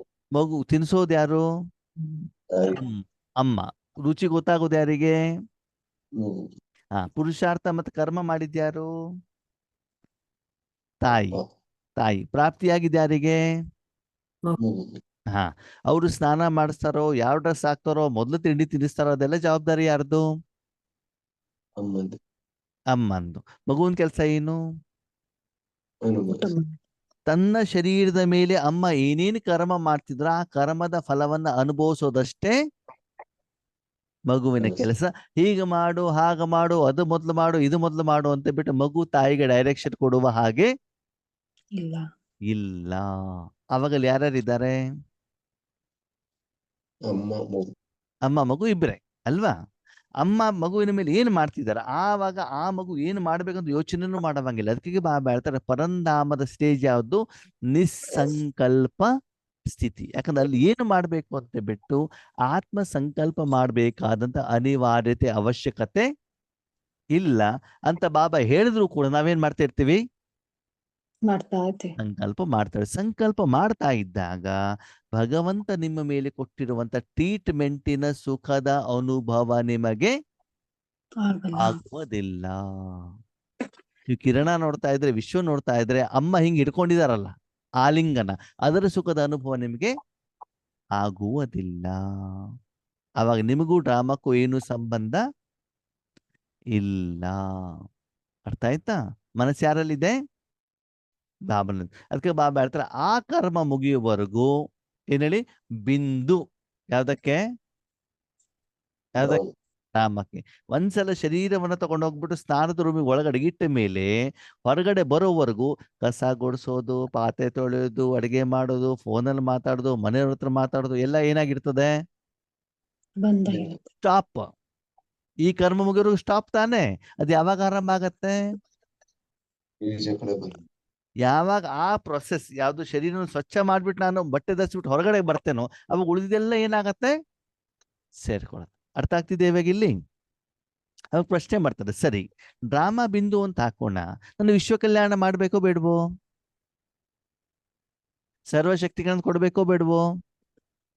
ಈಶ್ವರಿ ಸೇವೆ ಮಾಡ್ಬೇಕೋ ಬೇಡವೋ? ಮಾಡ್ಬೇಕು. ಅದ್ರ ಬಗ್ಗೆ ಸಂಕಲ್ಪ ಮಾಡ್ಬೇಕೋ ಬೇಡವೋ? ಹಾ ನಾಗರತ್ನಕ್ಕ ಹೇಳಿ, ಸಂಕಲ್ಪ ಮಾಡ್ಬೇಕೋ ಬೇಡವೋ? ಇಲ್ಲಣ್ಣ, ಯಾಕೆ? ಬಾಬಾ ಮಾಡ್ತಾರೆ. ಅದೆಲ್ಲ ಮಾಡದೆ ಅಂದ್ರೆ ಡ್ರಾಮಾದಲ್ಲಿ ಬಂದ್ರಲ್ವಾ ನೀವು? ವಿಶ್ವ ಕಲ್ಯಾಣದ ವಿಶ್ವ ನೋಡಿದಿರ್ತಾನೆ, ನಾಟಕದಲ್ಲಿ ಬಂದು ತಾನೆ ವಿಶ್ವ. ಹೌದು.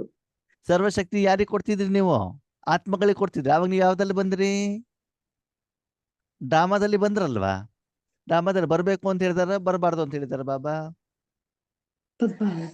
ಬರಬಾರ್ದು. ಡ್ರಾಮಾಕ್ಕೆ ಏನ್ ಹೇಳ್ಬೇಕು ಅಂತ ಹೇಳಿದಾರೆ ಬಾಬಾ? ಬಿಂದು. ಅಂದ್ರೆ ಮಾಸ್ಟರ್ ಸರ್ವಶಕ್ತಿವಾನ್ ಸ್ಥಿತಿ ಇದು ಅಲ್ಲ, ಮಾಸ್ಟರ್ ವಿಶ್ವ ಕಲ್ಯಾಣಕಾರಿ ಸ್ಥಿತಿ ಇದು ಅಲ್ಲ. ಇದ್ಯಾವ ಸ್ಥಿತಿ? ಇದು ಎಲ್ಲದಕ್ಕಿಂತ ಮೇಲಿರುವಂತ ಸ್ಥಿತಿ. ಅಂದರೆ ಆ ರೀತಿ ನಿಮ್ಮ ಮನಸ್ಸನ್ನ ಬಾಬನಲ್ಲಿ ಕೊಟ್ಟಾಗ, ಈ ಮೊದಲು ನೀವು ಮಾಸ್ಟರ್ ವಿಶ್ವ ಕಲ್ಯಾಣಕಾರಿ ಆದಾಗ, ಮಾಸ್ಟರ್ ಸರ್ವಶಕ್ತಿವಾನ್ ಆದಾಗ ಯಾವ ಸ್ಥಿತಿ ಇತ್ತು ಅದಕ್ಕಿಂತ ನೆಕ್ಸ್ಟ್ ಲೆವೆಲ್ ನಿಮ್ಗೆ ಏನಾಗ್ಬೇಕು? ಅನುಭವ ಆಗಬೇಕು. ಪ್ರಾಪ್ತಿ ನೆಕ್ಸ್ಟ್ ಲೆವೆಲ್ ಇಂದ ಅನುಭವ ನಿಮ್ಗೆ ಆಗ್ಬೇಕು. ಆದ್ರೆ ಆ ಎಲ್ಲ ಕರ್ಮವನ್ನು ಯಾರು ಮಾಡ್ತಿರ್ತಾರೆ? ಬಾಬಾ ಮಾಡ್ತಿರ್ತಾರೆ. ನಮ್ಗೇನಾಗತ್ತೆ? ವಿಶ್ವ ಕಲ್ಯಾಣ ಮಾಡ್ಬೇಕು, ಶಕ್ತಿಗಳನ್ನ ಕೊಡ್ಬೇಕು, ಆ ಪೇಷಂಟಿಗೆ ಕೊಡಬೇಕು, ಇಲ್ಲಿ ಯುದ್ಧ ಆದವ್ರು ಕೊಡ್ಬೇಕಾ, ಪಂಚತತ್ವಗಳಿಗೆ ಕೊಡ್ಬೇಕಾ, ನನ್ನ ವಿಕರ್ಮ ವಿನಾಶ ಮಾಡ್ಬೇಕಾ? ಇಂತ ಏನಾಗ್ಬಿಡ್ತದೆ ಮನಸ್ಸಲ್ಲಿ? ಗೊಂದಲಗಳು, ಗೋಜಲಗಳು, ಸಂಶಯಗಳು, ಪ್ರಶ್ನೆಗಳು, ಪಶ್ಚಾತ್ತಾಪಗಳು, ದುಃಖಗಳು, ಖುಷಿ, ಸನ್ಮಾನ ಎಲ್ಲಾ ಸೇರ್ಕೊಂಡಿರ್ತಾರೆ. ಈ ಪ್ರೊಸೆಸ್ ಅಲ್ಲಿ ಏನಾಗತ್ತೆ ಅಂತ ಯೋಗದಲ್ಲಿ ಕುತ್ಕೊಂಡಾಗ ಎಲ್ಲ ಕೆಟ್ಟೋಗ್ಬಿಡ್ತದೆ. ಈಶ್ವರಿ ಸುಖದ ಅನುಭವನೇ ಆಗೋದಿಲ್ಲ. ಅದಕ್ಕೆ ಬಾಬಾ ಹೇಳ್ತಾರೆ ಮನ್ ಮನಾಭವ, ಮನಸ್ಸನ್ನು ನನ್ನ ಕೈಲಿ ಬಿಡ್ಬೇಕು. ಕೊಟ್ಟು ಬಿಟ್ರೆ ನಿಮ್ ಕೆಲಸ ಮುಗೀತು. ನೀವ್ಯಾರು? ಮನಸ್ಸು ಯಾರಲ್ಲಿದೆ? ಭಾವನೆ ನೀವೇನ್ ಮಾಡ್ತಿದ್ದೀರಿ? ಅನುಭವ ಮಾಡ್ತೇವೆ. ಪರಮಾತ್ಮ ನಿಮ್ಮ ಮನಸ್ಸನ್ನ ಉಪಯೋಗ ಮಾಡಿ ಏನು ಕರ್ಮ ಮತ್ತು ಕರ್ಮದ ಫಲ ಬರ್ತಾ ಇದೆಯೋ ಅದನ್ನು ಅನುಭವಿಸೋದು ಮಾತ್ರ ನಿಮ್ ಕೆಲಸನೇ ಬಿಟ್ಟರೆ ಬೇರೆ ಯಾವ ಕೆಲಸನೂ ನಿಮ್ದು ಅಲ್ಲ. ಹಾಗಂತ ಬಾಬಾ ನೋಡ್ಕೊಳಕ್ ಇದ್ದೇನೆ ಅಂತ ಒಳಗಡೆ ಚೆನ್ನಾಗಿ ಸ್ವೀಟಾಗಿ ನಿದ್ರೆ ಮಾಡಿಬಿಟ್ಟು ನಾನು ಬಿಂದು ಸ್ಥಿತಿಯಲ್ಲಿ ನಿಂತಿದ್ದೇನೆ ಅಂತ ಬಿಟ್ಟು ಏನ್ ಮಾಡ್ಬೇಡಿ, ಹೇಳಬೇಡಿ. ನಿದ್ರಾ ಸ್ಥಿತಿಯಲ್ಲ, ಅದು ಎಚ್ಚರಾವಸ್ಥೆ ಸ್ಥಿತಿ. ಮತ್ತು ಆ ಸ್ಟೇಜಲ್ಲಿ ಪ್ರತಿಯೊಂದು ಸೆಕೆಂಡ್ ಕೂಡ ಏನಾಗ್ತಾ ಇರ್ತದೆ, ಯೋಗದ ಲೆವೆಲ್ ಚೇಂಜ್ ಆಗಿದ್ದು ನಿಮ್ಗೆ ಏನಾಗ್ತಾ ಇರ್ತದೆ, ಗೊತ್ತಾಗ್ತಾ ಇರ್ತದೆ. ನಿಮ್ಮ ಅಕೌಂಟಲ್ಲಿ ಪದಮಾದಷ್ಟು ಏನಾಗ್ತಾ ಇರ್ತದೆ, ಸಂಪಾದನೆ ಆಗ್ತಾ ಇರ್ತದೆ. ಮತ್ತು ಆ ಸಂಪಾದನೆಯಿಂದ ನಿಮ್ಮಲ್ಲಿರುವಂತ ಸಾಲವನ್ನ ಬಾಬಾನೇ ಏನ್ ಮಾಡ್ತಾ ಇರ್ತಾರೆ, ತೀರಿಸ್ತಾ ಇರುವಂತ ಕಾರಣದಿಂದ ಹಗುರತೆಯ ಅನುಭವನು ಕೂಡ ನಿಮಗೆ ಅದಕ್ಕೆ ಮಾಡಿದ್ರೆ ಪ್ರಾಪ್ತಿ. ಇಷ್ಟೆಲ್ಲ ಹೇಳಿದ್ರಲ್ಲ ಬಾಬಾ, ಹೈಯೆಸ್ಟ್, ಹೋಲಿಯೆಸ್ಟ್ ಅಂಡ್ ರಿಚೆಸ್ಟ್, ಆಮೇಲೆ ಸಂಬಂಧ ಮತ್ತು ಪ್ರಾಪ್ತಿ, ಇದೆಲ್ಲನೂ ಕೂಡ ಆ ವಿಧಿಯಲ್ಲಿ ಬಂದಿಲ್ವ ಇವಾಗ? ಇಲ್ಲಿವರೆಗೆ ಏನೇನು ಮಾಡ್ಕೊಂಡು ಬಂದ ಅಂದ್ರೆ ಬಾಬಾ ಹೇಳ್ತಾರೆ, ಈ ರೀತಿ ನಿನ್ನ ಮನಸ್ಸನ್ನು ನನ್ನ ಕೈಲಿ ಕೊಟ್ಟಾಗ ಆವಾಗ ಆ ಮನಸ್ಸನ್ನು ನಾನು ಏನ್ ಮಾಡ್ತೇನೆ, ವಿಶ್ವ ಕಲ್ಯಾಣಕ್ಕೆ ಉಪಯೋಗ ಮಾಡ್ತೇನೆ. ಅಂದ್ಮೇಲೆ ವಿಶ್ವ ಕಲ್ಯಾಣ ಮಾಡೋದು ನನ್ನ ಕೆಲಸನೋ ನಮ್ಮ ಅಪ್ಪನ ಕೆಲಸನೋ? ನಮ್ ಕೆಲಸ ಏನು? ಮನಸ್ಸನ್ನ ಅವನಿಗೆ ಒಯ್ದ್ಬಿಟ್ಟು ಇಡಬೇಕು ತಾನೆ, ಅದು ನನ್ನ ಕೆಲಸ ತಾನೆ. ಈಗ ಸಣ್ಣ ಮಗು ತನ್ನ ಶರೀರವನ್ನು ಒಯ್ದ್ಬಿಟ್ಟು ತಾಯಿ ಮಡಿಲಲ್ಲಿ ಇಡಬೇಕು ತಾನೆ, ಇಟ್ಟ ಮೇಲೆ ತಾನೇ ತಾಯಿ ಮಾಡ್ತಾನೆ. ಅದಲ್ಲೇ ಇಡ್ಲಿಲ್ಲ ಅಂತಂದ್ರೆ ತಾಯಿ ಹೆಂಗ್ ಮಾಡ್ಲಿಕ್ಕೆ ಆಗತ್ತೆ? ಹಾಗೆಯೇ ನೀವು ಆ ಸಮಯದಲ್ಲಿ ಏನ್ ಮಾಡ್ಬೇಕು, ಮನಸ್ಸನ್ನ ಒಯ್ದ್ಬಿಟ್ಟು ಬಾಬನಲ್ಲಿ ಇಡ್ಬೇಕು. ಈಗ ಪ್ರಶ್ನೆ ಆಗ್ತಿದೆ, ಈ ಸ್ಥಿತಿ, ಈ ಸ್ವರೂಪ ಕರ್ಮಯೋಗದಲ್ಲಿ ಆಗತ್ತಾ? ಆಗಲ್ಲ. ಕರ್ಮಯೋಗ ಅಂತ ಗೊತ್ತಾಯ್ತಾ? ಹೌದು, ಆಗಲ್ಲ ತಾನೆ. ಇದು ಯಾವ ಸ್ಟೇಜು? ಕರ್ಮಾತೀತ ಸ್ಥಿತಿ. ನೀವು ಯೋಗಕ್ಕಂತ ಶರೀರವನ್ನು ಕುಳಿಸಿರ್ತೀರಲ್ಲ, ನಿಮ್ಗೆ ಬೇರೆ ಏನು ಕೆಲಸ ಇಲ್ಲ.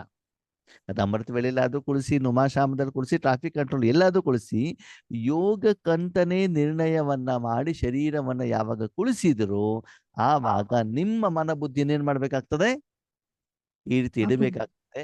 ಇದು ಕರ್ಮ ಯೋಗದ ಸ್ಥಿತಿ ಅಲ್ಲ. ಅಂದ್ರೆ ನಮ್ಗೆ ಆ ವ್ಯತ್ಯಾಸ ಗೊತ್ತಾಗ್ಬೇಕು. ಯಾವ ಸ್ಥಿತಿಯನ್ನ ಕರ್ಮಯೋಗದ ಸ್ಥಿತಿ ಅಂತ ಹೇಳ್ತಾರೆ? ಯಾಕಂತಂದ್ರೆ ಕರ್ಮಯೋಗ ಮಾಡ್ಬೇಕಾದ್ರೆ ನನಗೆ ಶರೀರದ ಭಾನ ಬೇಕಲ್ವಾ? ಕಣ್ಣು, ಕಿವಿ, ಕೈ, ಕಾಲು, ಮೂಗು ಎಲ್ಲ ಬೇಕಲ್ವಾ ಕರ್ಮ ಮಾಡ್ಬೇಕಾದ್ರೆ? ಅದೇ ಕಡೆ ನಾನು ಅಟೆನ್ಷನ್ ಕೊಡ್ಬೇಕಲ್ವಾ? ಆತ್ಮನ ಶಕ್ತಿ ಆ ಕಡೆಗೆ ಇಡಬೇಕಲ್ವಾ? ಮನಬುದ್ಧಿ ಬೇಕಲ್ವಾ? ಅದು ಇಲ್ಲಿ ಏನಾಗಿಲ್ಲ, ನಮ್ಗೆ ಶರೀರದ ಅವಶ್ಯಕತೆ ಇದೆಯೋ ಇಲ್ವೋ? ಇಲ್ಲ. ಇದೆಲ್ಲದಿಂದ ನಾವೇನಾಗಿರ್ಬೇಕು, ಡಿಟ್ಯಾಚ್ ಆಗಿರ್ಬೇಕು. ಆದ್ರೆ ನೀವು ತಿಳ್ಕೊಂಡಷ್ಟು ಅದು ಈಸಿ ಇಲ್ಲ. ಅದಕ್ಕಾಗಿ ವಿಧಿ ಏನು ಅಂತಂದ್ರೆ, ನಾನು ಬಿಂದು ಬಾಬನ ಒಳಗಡೆಗಿದ್ದೇನೆ, ವೈಟ್. ನೋಡ್ತಾ ಕ್ಲೀನ್ ಆಗ್ತಾ ಬಾಬಾ ಉಪಯೋಗ ಮಾಡ್ತಾ ಹೋದಾಗ ನಿಮ್ಮ ಮನಸ್ಸು ಏನಾಗ್ತದೆ, ಶಾಂತ ಆಗ್ತಾ ಇರ್ತದೆ. ಬುದ್ಧಿ ಏನಾಗ್ತಾ ಇರ್ತದೆ, ಪ್ರಾಪ್ತಿಯ ಅನುಭವ ಮಾಡ್ತಾರೆ. ನಿಮ್ಗೆ ಸ್ಪಷ್ಟವಾಗಿ ಗೊತ್ತಾಗಬೇಕು, ಆ ಕರ್ಮವನ್ನ ಮಾಡ್ಲಿಕ್ಕೆ, ಕರ್ಮ ಮಾಡ್ಲಿಕ್ಕಾಗ್ಲಿ, ಸೇವೆ ಮಾಡ್ಲಿಕ್ಕಾಗ್ಲಿ ನೀವೇನು ಮಾಡ್ತಾ ಇಲ್ಲ. ಅಂದ್ರೆ ನಿಮ್ಮ ಹಿಂದ್ಗಡೆ ಬಾಬಾ ಇದ್ದಾರೆ ಅಂತ ಆಗ್ಲಿ, ನಿಮ್ಮಿಂದ ಮುಂದೆ ಕಿರಣ ಹೋಗ್ತಾ ಇದೆ ಅಂತ ಆಗ್ಲಿ, 3 ಲೋಕ ನಿಮ್ಗೆ ಕಾಣ್ತಾ ಇದೆ ಅಂತ ಆಗ್ಲಿ, ಅವ್ರಿಗೆ ಹೋಗ್ಬಿಟ್ಟು ತಲುಪಿದೆ, ಅವರಿಂದ ಆಶೀರ್ವಾದ ಸಿಗ್ತಾ ಇದೆ, ಇದು ಯಾವುದರ ಕಡೆನೂ ನಿಮ್ಮ ಗಮನ ಇರಕೂಡದು.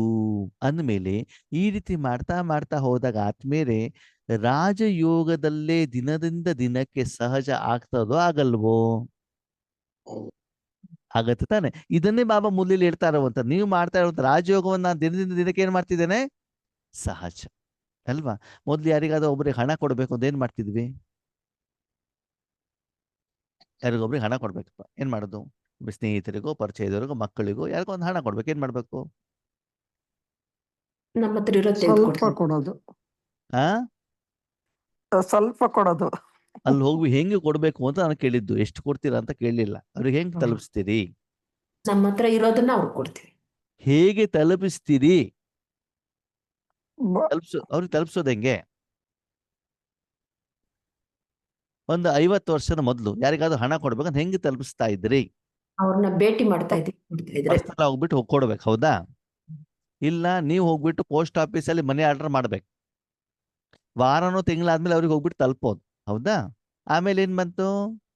ಚೆಕ್ ಬಂತು, ಚೆಕ್ ಬರೆದ್ಬಿಟ್ಟು ಹಾಕೋದು, ಅಲ್ವಾ? ಆಮೇಲೆ ಏನ್ ಬಂತು? ಬ್ಯಾಂಕಲ್ಲಿ ಹೋಗ್ಬಿಟ್ಟು ಡೆಪಾಸಿಟ್ ಮಾಡೋದು, ಡಿ ಬಂತು. ಚೆಕ್ ನೀವು ಕಳಿಸಿ, ಅವ್ರ ಚೆಕ್ ಕಲೆಕ್ಷನ್ಗೆ ಹಾಕಿ, ಅವ್ರ ಪೋಸ್ಟಲ್ಲಿ ಈ ಬ್ರಾಂಚಿಗೆ ಕಳಿಸಿ, ಆಮೇಲೆ ಬಂದು ಎಷ್ಟು ದಿನ ಹಾಕಿ, ಅಲ್ವಾ? ಈಗ ಮೊಬೈಲ್ ಗೂಗಲ್ ಪೇ, ಅಲ್ವಾ? ಇವಾಗ ನಾವ್ ಯಾವ್ದ್ರಲ್ಲಿ ಮಾಡ್ತಿದ್ವಿ? ಈಗಲೂ ಮನಿ ಆರ್ಡರ್ ಮಾಡ್ತೀವ ಅಥವಾ ಕೈಯಲ್ಲಿ ಹೋಗ್ಬಿಟ್ಟು ಕೊಡ್ತೀವ? ಇವಾಗ ಏನ್ ಮಾಡಿದ್ವಿ? ಗೂಗಲ್ ನೀವು ಬ್ಯಾಂಕಿಗೆ ಹೋಗ್ಬೇಕಾ? ಇಲ್ಲ. ಬ್ಯಾಂಕ್ನವ್ರು ನಿಮ್ಮ ಮನೆ ಬಾಗ್ಲಿಗೆ ಬರ್ಬೇಕಾ? ಡೆಪಾಸಿಟ್ ಮಾಡ್ಲಿಕ್ಕೂ ಬ್ಯಾಂಕಿಗೆ ಹೋಗೋದು ಬೇಡ, ವಿಡ್ರಾವಲ್ ಮಾಡ್ಲಿಕ್ಕೂ ಬ್ಯಾಂಕಿಗೆ ಹೋಗೋದು ಬೇಡ. ಇರೋ ಜಾಗದಲ್ಲಿ ಸಾಧನದ ಮೂಲಕ ಅವ್ರಿಗೆ ಏನ್ ತಲುಪಬೇಕು ತಲುಪ್ತಾ ಇದೆಯೋ ಇಲ್ವೋ? ಸೈನ್ಸಿನ ಸಾಧನಗಳ ಮೂಲಕ ನಿಮ್ಮ ಕರ್ಮವನ್ನ ಹೇಗೆ ಸಹಜ ಮಾಡ್ಕೊಂಡ್ರು, ನೀವು ಆನ್ಲೈನ್ ಅಲ್ಲಿ ಎಲ್ಲ ಐಟಮ್ ಅನ್ನು ಪರ್ಚೇಸ್ ಮಾಡ್ಬೋದು ತಾನೆ? ಅಲ್ಲಿ ಹೋಗ್ಬಿಟ್ಟು ಪರ್ಚೇಸ್ ಮಾಡ್ಬೇಕು, ಇಲ್ವಲ್ಲ? ಹಾಗೆ ಇಲ್ಲೂ ಕೂಡ ಆಧ್ಯಾತ್ಮಿಕತೆಯಲ್ಲೂ ಆದ್ಮೇಲೆ ಬೇರೆ ಬೇರೆ ಬೇರೆ ಬೇರೆ ಲೆವೆಲ್ಗಳು ಬರ್ತವೆ. ಆದ್ರೆ ಗೂಗಲ್ ಪೇ ಮಾಡ್ಬೇಕು ಅಂತಂದ್ರೆ ಮೊಬೈಲ್ ಹೆಂಗೆ ಆಪರೇಟ್ ಮಾಡ್ಬೇಕು ಅಂತ ಗೊತ್ತಾಗಿರ್ಬೇಕೋ ಬೇಡವೋ? ಅಲ್ವಾ? ಹಾಗೆ ಇಲ್ಲೂ ಬಾಬಾ ಹೇಳ್ತಾರೆ, ರಾಜಯೋಗದಲ್ಲೂ ಕೂಡ ನಾವೇನ್ ಮಾಡ್ಬೇಕು? ಮುಂದಿನ ಹಂತಕ್ಕೆ ಹೋಗು. ಈಗ ಪ್ರಶ್ನೆ, ಈ ಲೆವೆಲ್ ಅಲ್ಲಿ ನಾನು ಬಿಂದು, ಬಾಬಾ ಬಿಂದು, ಡ್ರಾಮಾ ಬಿಂದು, ಈ ಸ್ಟೇಜ್ ಅಲ್ಲಿ ನಾನಿದ್ದಾಗ ನಾನು ವಿಶ್ವ ಕಲ್ಯಾಣ ಮಾಡ್ಬೇಕೋ ಬೇಡವೋ?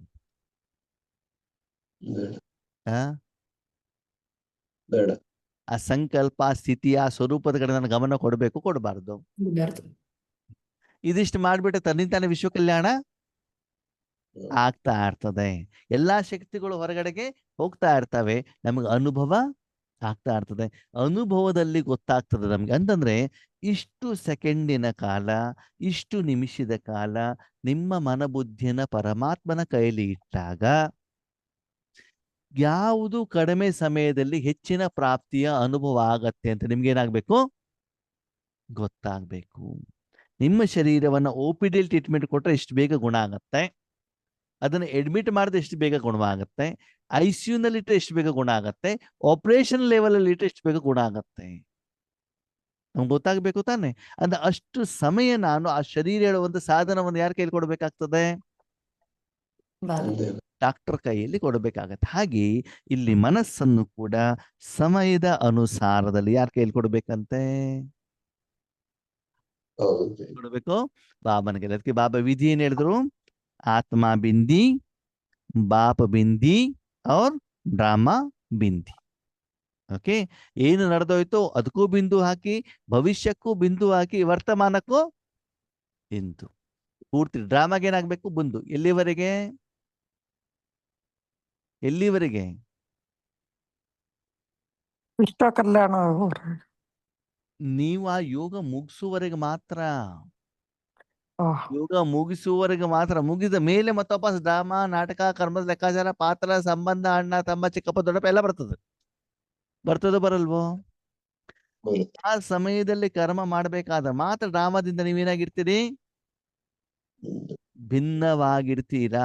ಆಮೇಲೆ ಮತ್ತೆ ವಾಪಸ್ ಸ್ಮೃತಿಯಲ್ಲಿ ಬರ್ತೀರಾ. ಓಕೆ, ನಾವು ನಿದ್ರೆ ಬಂದಾಗ ನಾವು ಡ್ರಾಮಾ ಜೊತೆಗೆ ಇರ್ತೀವೋ ಇರಲ್ವೋ? ಕರ್ಮ ಮಾಡ್ತಾ ಇರ್ತೀವೋ ಇಲ್ವೋ? ಕರ್ಮದ ಫಲದಿಂದ ಕರ್ಮದ ಫಲ ಅನುಭವ ಮಾಡ್ತಿರ್ತೀವಿ ಇಲ್ವಲ್ಲ? ಅದೆಲ್ಲದಿಂದ ನಾವೇನಾಗಿರ್ತೀವಿ? ಡಿಟ್ಯಾಚ್ ಆಗಿರ್ತೀವಿ. ಹಾಗಂತ ಪ್ರಪಂಚದಲ್ಲಿ ಇರ್ತೀವೋ ಇಲ್ವೋ? ಇದ್ರೂ ಕೂಡ ಅದು ಯಾವ್ದರ ಅನುಭವನು ನಮ್ಗೆ. ಓಕೆ, ನೀವು ಕ್ರಿಕೆಟ್ ನೋಡ್ತಾ ಇದ್ದೀರಾ, ಸೀರಿಯಲ್ ನೋಡ್ತಿದ್ದೀರಾ, ಶಾಪಿಂಗ್ ಮಾಡ್ತಿದ್ದೀರಾ, ಆವಾಗ ನಿಮಗೂ ಪ್ರಪಂಚಕ್ಕೆ ಏನಾದ್ರು ಸಂಬಂಧ ಇದೆಯಾ? ಇಲ್ಲ ತಾನೆ? ನೀವೇನು ಕರ್ಮ ಮಾಡ್ತೀರಿ ಸಂಪೂರ್ಣವಾಗಿ ಆ ಕರ್ಮ ಮತ್ತು ಕರ್ಮದ ಫಲದ ಕಡೆ ನಿಮ್ದೇನಿರ್ತದೆ? ಗಮನ ಹೇಳೋದು ಇರ್ತದೆ. ಹಾಗೆ ಇಲ್ಲೂ ಕೂಡ ಬಾಬಾ ಹೇಳ್ತಾರೆ, ಪರಮಾತ್ಮನ ಈಶ್ವರಿಯ ಬೀಹದ್ದಿನ ಸುಖದ ಆ ಪ್ರಾಪ್ತಿ ಎಷ್ಟು ಖುಷಿ ಕೊಡಬೇಕು ಅಂತಂದ್ರೆ ಪದೇ ಪದೇ ಪದೇ ಪದೇ ಹೋಗ್ಬಿಟ್ಟು ಏನ್ ಮಾಡ್ಬೇಕು? ಅದೇ ಸ್ಥಿತಿಯಲ್ಲಿ ಕೂತ್ಕೊಳ್ಬೇಕು ಅಂತ ಅನ್ಸ್ಬೇಕು. ಹೇಗೆ ಚಿಕ್ಕ ಮಕ್ಕಳಿಗೆ ಏನ್ ಮಾಡ್ತಾರೆ? ಚಿಕ್ಕ ಮಕ್ಕಳು ಪದೇ ಪದೇ ಪದೇ ಏನ್ ಬೇಕು ಅವರಿಗೆ? ಮೊಬೈಲ್ ಬೇಕು. ತಾಯಿ ಮಡಿಲಿ ಯಾರಿಗೆ ಬೇಕು ಅವ್ರಿಗೆ? ಅಲ್ವಾ? ಮೊಬೈಲ್ ಬೇಕು. ಬೇರೆ ಏನು ಬೇಡ, ಊಟ ತಿಂಡಿ ನಿದ್ರೆ ಬೇರೆ ಏನು ಬೇಡ ಅಲ್ವಾ. ಹಾಗೆ ನಮಗೂ ಕೂಡ ಪದೇ ಪದೇ ಪದೇ ಸಮಯ ಸಿಕ್ಕಿದಾಗ್ಲೆಲ್ಲ ಹೋಗ್ಬಿಟ್ಟು ಏನ್ ಮಾಡ್ಬೇಕು, ತಂದೆ ಹತ್ರ ಬಾಬನ ಹತ್ರ ಮಾತಾಡೋದು ಕೂಡ ಏನಾಗ್ಬಾರ್ದು, ಇಷ್ಟ ಆಗ್ಬಾರ್ದು. ಆಗ್ಬಾರ್ದು, ಬಾಬನ ಹತ್ರ ಬೇಡಬಾರ್ದು, ಕೂಗ್ಬಾರ್ದು, ಅಳಬಾರ್ದು, ಯಾರ ಬಗ್ಗೆ ಕೇಳಬಾರ್ದು, ಏನು ಮಾಡಬಾರ್ದು. ಅಂದ್ರೆ ಸಮಯ ಒಂದ್ ಮಧ್ಯದ 1 ಸೆಕೆಂಡ್ ಸಿಕ್ಕಿದ್ರು ಕೂಡ ಏನಾಗಬೇಕು, ಶಾಂತ ಸೆಕೆಂಡ್. ನೀವೇನು ಗಂಟೆ ಒಂದೇ ಸಲ ಕೂತ್ಕೊಳ್ಬೇಕು ಅಂತ ಬಿಟ್ಟೇನಿಲ್ಲ. ಸಮಯ ಸಿಕ್ಕ ತಕ್ಷಣ ಏನ್ ಮಾಡ್ಬೇಕು, ಇವತ್ತು ನಮ್ಗೆ ಸ್ವಲ್ಪ ಟೈಮ್ ಸಿಕ್ಕಿದ್ರೆ ಏನ್ ಮಾಡ್ತೀವಿ, ಮೊಬೈಲಲ್ಲಿ ಯಾರ್ದಾರು ಮಿಸ್ ಕಾಲ್ ಬಂದಿದ್ಯಾ, ವಾಟ್ಸಪ್ ಮೆಸೇಜ್ ಬಂದಿದ್ಯಾ, ಚೆಕ್ ಮಾಡ್ತೀವಿ ತಾನೆ. ಹಾಗೆ ಇಲ್ಲೂ ಕೂಡ ಸಮಯ ಸಿಕ್ಕದಾಗ್ಲೆಲ್ಲ ಒಂದೊಂದು ಸೆಕೆಂಡ್ ಸೇರಿಸಿ ಏನಾಗಬೇಕು, ಈ ಸೆಕೆಂಡ್ ವಿಶ್ವ ಕಲ್ಯಾಣ ಆಗ್ಬೇಕು, ಹಂಗ್ ಮಾಡ್ಬೇಕು ಹಿಂಗ್ ಮಾಡ್ಬೇಕು ಅಂತ ತುಂಬಾ ಅದನ್ನೇನ್ ಮಾಡಬಾರ್ದು, ಬಾರ್ದು. ಓಕೆ, ಇದು ಮಾಡಿದ ಸಂಕಲ್ಪ ಮಾಡಿದ ತಕ್ಷಣದಲ್ಲಿ ನಿಮ್ಗೆ ಏನಾಗಬೇಕು, ಸೇಮ್ ಸೆಕೆಂಡ್ ಅಲ್ಲಿ ಪ್ರಾಪ್ತಿ ಆಗುವಂತ ಅನುಭವ ಆಗ್ಬೇಕಾಗ್ತದೆ, ಬೀಹದ್ದಿನ ಪ್ರಾಪ್ತಿಯ ಅನುಭವ ಆಗ್ಬೇಕಾಗ್ತದೆ ಅಂತ ಹೇಳ್ತಾರೆ ಬಾಬಾ. ಪ್ರಾಪ್ತಿಯ ಆಧಾರದಲ್ಲಿ, ಸಂಬಂಧದ ಆಧಾರದಲ್ಲಿ ನೀವು ఏ ಸ್ಟೇಜ್ ಅನ್ನು ತಲುಪಿದಿರೋ ಇಲ್ವೋ ಅಂತ ನೀವೇನ್ ಮಾಡ್ಕೊಳ್ಬಹುದು, ಚೆಕ್ ಮಾಡ್ಬೋದು. 3 बिंदियां हैं, एक मैं आत्मा बिंदी, बाप भी बिंदी और ड्रामा में जो भी बीत जाता वह फुल स्टॉप अर्थात बिंदी. तो बिंदी लगाने आती है. ಏನ್ ಹೇಳ್ತಾರೆ, ಬಿಂದಿ ಹಾಕ್ಲಿಕ್ಕೆ ಬರುತ್ತಾ, ಆತ್ಮ ಬಿಂದಿ, ಬಾಬಾ ಬಿಂದು ಮತ್ತು ಡ್ರಾಮಾದಲ್ಲಿ ಏನ್ ನಡೀತೋ ಅದು ಬಿಂದು, ಮುಂದಿನ ಬಗ್ಗೆನೂ ಕೂಡ ಬಿಂದು, ಈಗಿಂದಕ್ಕೂ ಬಿಂದು. ಬಿಂದು ಇಡ್ಲಿಕ್ಕೆ ಬರುತ್ತಾ, ಹಾ ಬಾಬಾ ಬಿಂದು ಹೇಳಿದಾರಂತ ಎಲ್ಲ ಒಂದು ಬಿಂದು ಇಟ್ಕೊಂಡು ಬಿಂದು ನೋಡ್ತಾ ಕುತ್ಕೊಂಡ್ಬಿಡೋದು, ಅವಾಗ ಅದು ಬಿಂದುನಾ, ಇಲ್ಲ ತಾನೆ. ಯಾವ್ದೋ ಸಣ್ಣ ಲೈಟ್ ಇಟ್ಕೊಂಡು ನೋಡೋದು ಅದು ಬಿಂದು ಅಲ್ಲ. ಮನಸ್ಸಿನಲ್ಲಿ ಬಿಂದು ಹಾಕ್ಬೇಕು ಅಂತಂದ್ರೆ ಈ ಪ್ರಪಂಚದ ಯಾವುದೇ ವಸ್ತು, ವ್ಯಕ್ತಿ, ವಿಷಯ, ಸಂಸ್ಕಾರ, ಜ್ಞಾನ, ಕರ್ಮ ಸಂಬಂಧ, ಬಂಧನ ಎಲ್ಲೂ ಕೂಡ ನೀವೇನಾಗಿರಬಾರ್ದು, ಜೋಡಣೆಯಾಗಿ ಇರಬಾರದು. ಬಾಬಾ ಹೇಳ್ತಾರೆ ಸಬ್ಸೆ ಜಾದ ಸಹಜ ಮಾತ್ರ ಕೌನ್ಸಿ ಹೇ, ಎಲ್ಲರಿಗಿಂತ ಸಹಜವಾಗಿರೋದು ಯಾವುದು, ಬಿಂದು ಹಾಕೋದು, ಪ್ರಶ್ನೆ ಹಾಕೋದು, ಆಶ್ಚರ್ಯ ಸೂಚಕ ಚಿಹ್ನೆ ಹಾಕೋದ, ಕೊಮ ಹಾಕೋದು ಯಾವುದು ಆರಾಮ್, ಯಾವುದು ಅಲ್ಲ. ಬಿಂದು ಸಹಜ ತಾನೆ. ಟಕ್ ಅಂತ ಹಿಂಗೆ ಇಟ್ರಾಯ್ತು, ಕ್ವಶನ್ ಮಾಡ್ಕೊಂಡು ಯಾಕೆ, ಏನು, ಹೇಗೆ, ಎಲ್ಲಿ, ಯಾವಾಗ, ಆಶ್ಚರ್ಯ ಸೂಚಕ ಹಿಂಗಾಯ್ತಾ, ಹಿಂಗಂತ ಭಕ್ತಿ ಮಾರ್ಗದಲ್ಲಿ ಹಿಂಗ್ ಕೇಳಿದ್ವಿ, ಇವ್ ನೋಡಿದ್ ಹಿಂಗ್ ಹೇಳಿದಾರೆ, ಆ ದಿನ ಮುರಳಿ ಹಿಂಗ್ ಹೇಳಿದಾರೆ, ಅವ್ರು ಹಿಂಗ್ ಹೇಳ್ತಾರೆ, ಯೋಗೇಶ್ ಅಣ್ಣ ಹಿಂಗ್ ಹೇಳ್ತಾರೆ, ಸೂರಜ್ ಬಾಯ್ ಹೆಂಗ್ ಹೇಳ್ತಾರೆ, ಹಂಗ್ ಮಾಡ್ಬೇಕು ಹಿಂಗ್ ಮಾಡ್ಬೇಕು, ಆಶ್ಚರ್ಯ ಅಲ್ಲ. ಕೋಮ ಅಂತಂದ್ರೆ ನಾಳೆ ನೋಡೋಣ, ನಾಡಿದ್ದು ನೋಡೋಣ ಅಲ್ವಾ. ಬಿಂದು ಅಂತಂದ್ರೆ ಏನಾಯ್ತು, ಟಕ್ ಮುಗೀತು, ಈಗ ಏನ್ ಮಾಡ್ಬೇಕು ನಾನು ಅಲ್ವಾ. ಏನಾಯ್ತು ಅದು ಚೇಂಜ್ ಮಾಡ್ಲಿಕ್ಕೆ ಆಗಲ್ಲ. ಈಗ ಏನ್ ಮಾಡ್ಬೇಕು, ಪಶ್ಚಾತ್ತಾಪ ಆಗ್ಬಿಟ್ಟಿದೆ, ತೊಂದರೆ ಆಗ್ಬಿಟ್ಟಿದೆ, ಸಮಸ್ಯೆ ಮುಂದೆ ಸರಿ ಹೆಂಗ್ ಮಾಡ್ಬೇಕದು. ನನಗೆ ಇಂಥವ್ರ ಜೊತೆ ಮದುವೆ ಆಗ್ಬಾರ್ದಿತ್ತು, ನನಗೆ ಮೊದಲು ಜ್ಞಾನ ಸಿಗ್ಬೇಕಿತ್ತು, ನನಗೆ ಹಂಗ ಅದು ಆಗೋಯ್ತು ಡಾಬ. ಮುಂದೇನ್ ಮಾಡ್ಬೇಕು ಇವಾಗ, ಈಗ ಸಂಪಾದನೆ ಮಾಡ್ಬಿಟ್ಟು ಸರಿ ಮಾಡು. ಗಾಡಿ ಆಕ್ಸಿಡೆಂಟ್ ಆಯ್ತು, ತೊಂದರೆ ಆಯ್ತು, ಈಗ ಫೈನ್ ಕಟ್ಬಿಟ್ಟು ಸರಿ ಮಾಡೋದು, ಮುಗಿತ ವಿಷಯ ಅಷ್ಟೇ. ಯಾರಿಂದ ಆಯ್ತು, ಯಾಕಿಂದ ಆಯ್ತು ಅದನ್ನ ಯೋಚನೆ ಮಾಡೋದ್ರಿಂದ ಏನು ಪ್ರಯೋಜನ ಇಲ್ಲ. ಓಕೆ, ನೀನು ಮಾಡಿರುವಂತ ಕರ್ಮದ ಲೆಕ್ಕಾಚಾರದಿಂದ ನಿನಗೆ ದುಃಖ ಬರ್ತಾ ಇದೆ, ಅದಕ್ಕಾಗಿ ಏನ್ ಮಾಡ್ಬೇಕು ಇವಾಗ, ಸಂಪಾದನೆ ಮಾಡ್ಬಿಟ್ಟು ಅಕೌಂಟ್ ಅನ್ನ ಸೆಟ್ಲ್ ಮಾಡ್ಬೇಕು. ಅದಕ್ಕಾಗಿ ರಾಜಯೋಗದಲ್ಲಿ ನಾವೇನ್ ಮಾಡ್ಬೇಕಂತೆ, ಬಿಂದು. ನಾವು ಬಿಂದು ಹಾಕೋದೇ ಇಲ್ಲ, ಯಾವಾಗಲೂ ಮನಸ್ಸೇನಾಗಿರ್ತದೆ, ಬ್ಯೂಸಿ. ಯಾವ್ದಲ್ಲಿ ವಿಶ್ವ ಕಲ್ಯಾಣ, ಸರ್ವಶಕ್ತಿವಂತ, ಅಶರೀರಿ. ಎಷ್ಟು ಮನಸ್ಸನ್ನ ಎಂಗೇಜ್ ಮಾಡ್ತಿರಲ್ಲ ಅಷ್ಟು ಈಶ್ವರಿಯ ಸುಖದ ಅನುಭವ ನಿಮ್ಗೆ ಕಡಿಮೆ ಆಗ್ತದೆ. ಯಾಕಂದ್ರೆ ಮನಸ್ಸು ಬುದ್ಧಿನ ಎಷ್ಟು ಉಪಯೋಗ ಮಾಡ್ತಾ ಹೋಗ್ತಿರೋ ಅಷ್ಟು ಪರಮಾತ್ಮನಲ್ಲಿ ನಿಮ್ಗೆ ಏನ್ ಮಾಡ್ಲಿಕ್ಕೆ ಆಗೋದಿಲ್ಲ, ಇಡ್ಲಿಕ್ಕೆ ಆಗತ್ತಾ. ನೀವು ಮೊಬೈಲ್ ನೋಡ್ತಾ ಇದ್ದೀರಾ ಅಂತ ತಿಳ್ಕೊಳ್ಳಿ, ಓಕೆನಾ, ಅಲ್ಲಿ ಟಿವಿನೂ ಆನ್ ಇದೆ, ಟೀನೂ ಕುಡಿತಾ ಇದ್ದಾರೆ, ಮತ್ತೆ ಯಾರೋ ಮಾತಾಡ್ತಾ ಇದ್ದಾರೆ, ಹೊಟ್ಟೆ ನೋವು ಇದೆ. ಅವಾಗ ಮೊಬೈಲಿನಲ್ಲಿ ಇರುವಂತ ಕಾರ್ಯಕ್ರಮದ ಸಂಪೂರ್ಣ ಸುಖವನ್ನು ಅನುಭವ ಮಾಡ್ಲಿಕ್ಕೆ ಆಗತ್ತಾ ನಮ್ಗೆ, ಇಲ್ಲ. ನಿಮ್ಗೆ ಇಷ್ಟಾನೇ, ಆದ್ರೆ ಅಲ್ಲಿ ಡಿಸ್ಟರ್ಬೆನ್ಸ್ ಇರುವಂತ ಕಾರಣದಿಂದ, ಆತ್ಮದ ಶಕ್ತಿ ಎಲ್ಲಾ ಕಡೆ ಹರಡಿರುವಂತ ಕಾರಣದಿಂದ ಏನಾಗತ್ತೆ, ಸುಖ ಸಿಗಲ್ಲ. ಆ ವೈಯಕ್ತಿಕವಾದಂತ ಆ ಕರ್ಮದ ಸಂಪೂರ್ಣ ಸುಖವನ್ನು ನಾವು ಪಡೀಲಿಕ್ಕೆ ಸಾಧ್ಯ ಇಲ್ಲ. ಬಾಬಾ ಹೇಳ್ತಾರೆ ಆ ಬಿಂದು ಎಷ್ಟು ಸಮಯದಲ್ಲಿ ಹಾಕ್ಬೇಕಂತೆ, ಬಿಂದು ಎಷ್ಟು ಸಮಯದಲ್ಲಿ ಹಾಕ್ಬೇಕು ಆ ಸ್ಥಿತಿ, 1 ಸೆಕೆಂಡ್ ಅಲ್ಲಿ ಅದು ಹಾಕ್ಬೇಕು ಅಂತಂದ್ರೆ ತುಂಬಾ ಸಮಯದಿಂದ ಪ್ರಾಕ್ಟೀಸ್ ಮಾಡಿ ಮಾಡಿ ಮಾಡಿ ಮಾಡಿ ಏನಿರ್ಬೇಕು, ಅನುಭವ ಇರಬೇಕು. ಯಾರಿಗೆ ಪ್ರಾಕ್ಟೀಸ್ ಇರ್ತದಲ್ಲ, ಬ್ರೇಕ್ ಮೇಲೆ ಕಾಲಿಟ್ಟ ತಕ್ಷಣ ಟಕ್ ಅಂತ ನಿಂತು ಬಿಡ್ತದೆ. ಅನುಭವ ಇಲ್ದಿದ್ರೆ ಮುದ್ದು ಬಿಡ್ತದೆ. ಯಾವಾಗ ಬ್ರೇಕ್ ಆಗ್ಬೇಕು ಅಂತ ಗೊತ್ತಿರಲಿಲ್ವಲ್ಲ. ಬ್ರೇಕಿನ ಬದಲಿಗೆ ಏನಾಗುತ್ತೆ, ಭಯ ಆಗ್ಬಿಟ್ಟು ಎಕ್ಸಲೇಟರ್ ಮೇಲೆ ಕೈ ಇಟ್ಬಿಟ್ಟು ಏನಾಗ್ಬಿಡ್ತದೆ, ಇನ್ನೂ ಹೋಗ್ಬಿಟ್ಟು ಫಾಸ್ಟಾಗಿ ಹೋಗ್ಬಿಟ್ಟು ಏನಾಗ್ಬಿಡ್ತದೆ, ಗುದ್ದು ಬಿಡತ್ತೆ. ಹಾಗೆ ನಡೆದಿರೋ ಘಟನೆಗಳ ಬಗ್ಗೆ ಬಿಂದು ಹಾಕೋ ಬದಲು ಅವ್ರು ಯಾಕೆ ಹಂಗ್ ಮಾಡ್ಬೇಕಿತ್ತು, ನಾನು ಇಷ್ಟೆಲ್ಲ ಮಾಡಿದ್ದೀನಲ್ವಾ, ಅದು ನನಗೆ ಬೈದ್ರಲ್ಲ, ಅವರು ಎಲ್ಲರ ಎದುರುಗಡೆ ಬೈದ್ರಲ್ಲ ಅಂತ ಏನ್ ಮಾಡ್ತೀವಿ,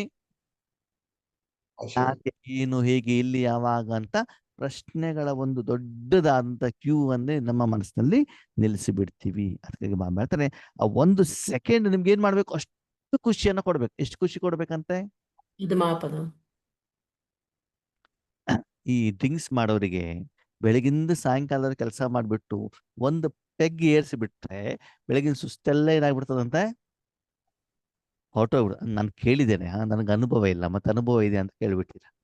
ಓಕೆ, ಹಾಗೆ ಬಾಬಾ ಹೇಳ್ತಾರೆ, ಆ 1 ಸೆಕೆಂಡಿನ ಬಿಂದು ಸ್ಥಿತಿಯಲ್ಲಿ ಬೆಳಗಿಂದ ಸಾಯಂಕಾಲದವರೆಗೆ ಏನೇನು ಕರ್ಮ ಮಾಡಿದ್ರು ಅದೆಲ್ಲ ಏನಾಗ್ಬೇಕು, ಹೊರಟೋಗ್ಬೇಕು. ಹೀಗೆ ಒಂದು ಸಣ್ಣ ಮಾತನ್ನ ತಗೊಂಡಾಗ ಜ್ವರ ನೆಗಡಿ ಎಲ್ಲ ಹೆಂಗ್ ಕಡಿಮೆ ಆಗ್ಬಿಡ್ತಲ್ವ, ಹಾಗೆ ಈ ಒಂದು ಬಿಂದು ಸ್ಥಿತಿಯಲ್ಲಿ ಬಾಬಾ ಹೇಳ್ತಾರೆ 5,000 ವರ್ಷದ ನೀವು ಸುಸ್ತು ಕೂಡ ಏನಾಗ್ಬೇಕಂತೆ, ಹೊರಟು ಹೋಗಿ ಮನಸ್ಸು ಕ್ಲೀನ್ ಆಗಿ ಈಶ್ವರ್ಯ ಕಾರ್ಯದಲ್ಲಿ ಟಕ್ ಅಂತ ಏನಾಗ್ಬೇಕು, ಸ್ಟಾರ್ಟ್ ಮಾಡ್ಬೇಕು. ಓಕೆ, ಗಲೀಜಾಗಿ ಬಂದಿರುವಂತ ಒಂದು ಮಗುವನ್ನ ಬಟ್ಟೆ ಚೇಂಜ್ ಮಾಡದೆ, ಸ್ವಚ್ಛ ಮಾಡದೆ ಅಮ್ಮ ಊಟ ಕೊಡ್ತಾಳ? ಇಲ್ಲ. ಮಗುಗೆ ಬೇಕಾಗಿರುವಂತ ಆಹಾರ ಮಾಡಿದಾರೆ, ಹೌದು, ಗುಲಾಬ್ ಜಾಮೂನ್ ಮಾಡಿದಾರೆ, ಮಸಾಲೆ ದೋಸೆ ಮಾಡಿದ್ದಾರೆ, ಆದ್ರೆ ತಿನ್ನಬೇಕು ಅಂತ ಮಗುಗೆ ಆಸಕ್ತಿನೂ ಕೂಡ ಇದೆ. ಆದ್ರೆ ತಿನ್ಲಿಕ್ಕೆ ಬಿಡ್ತಾರ ಅಮ್ಮ? ಇಲ್ಲ.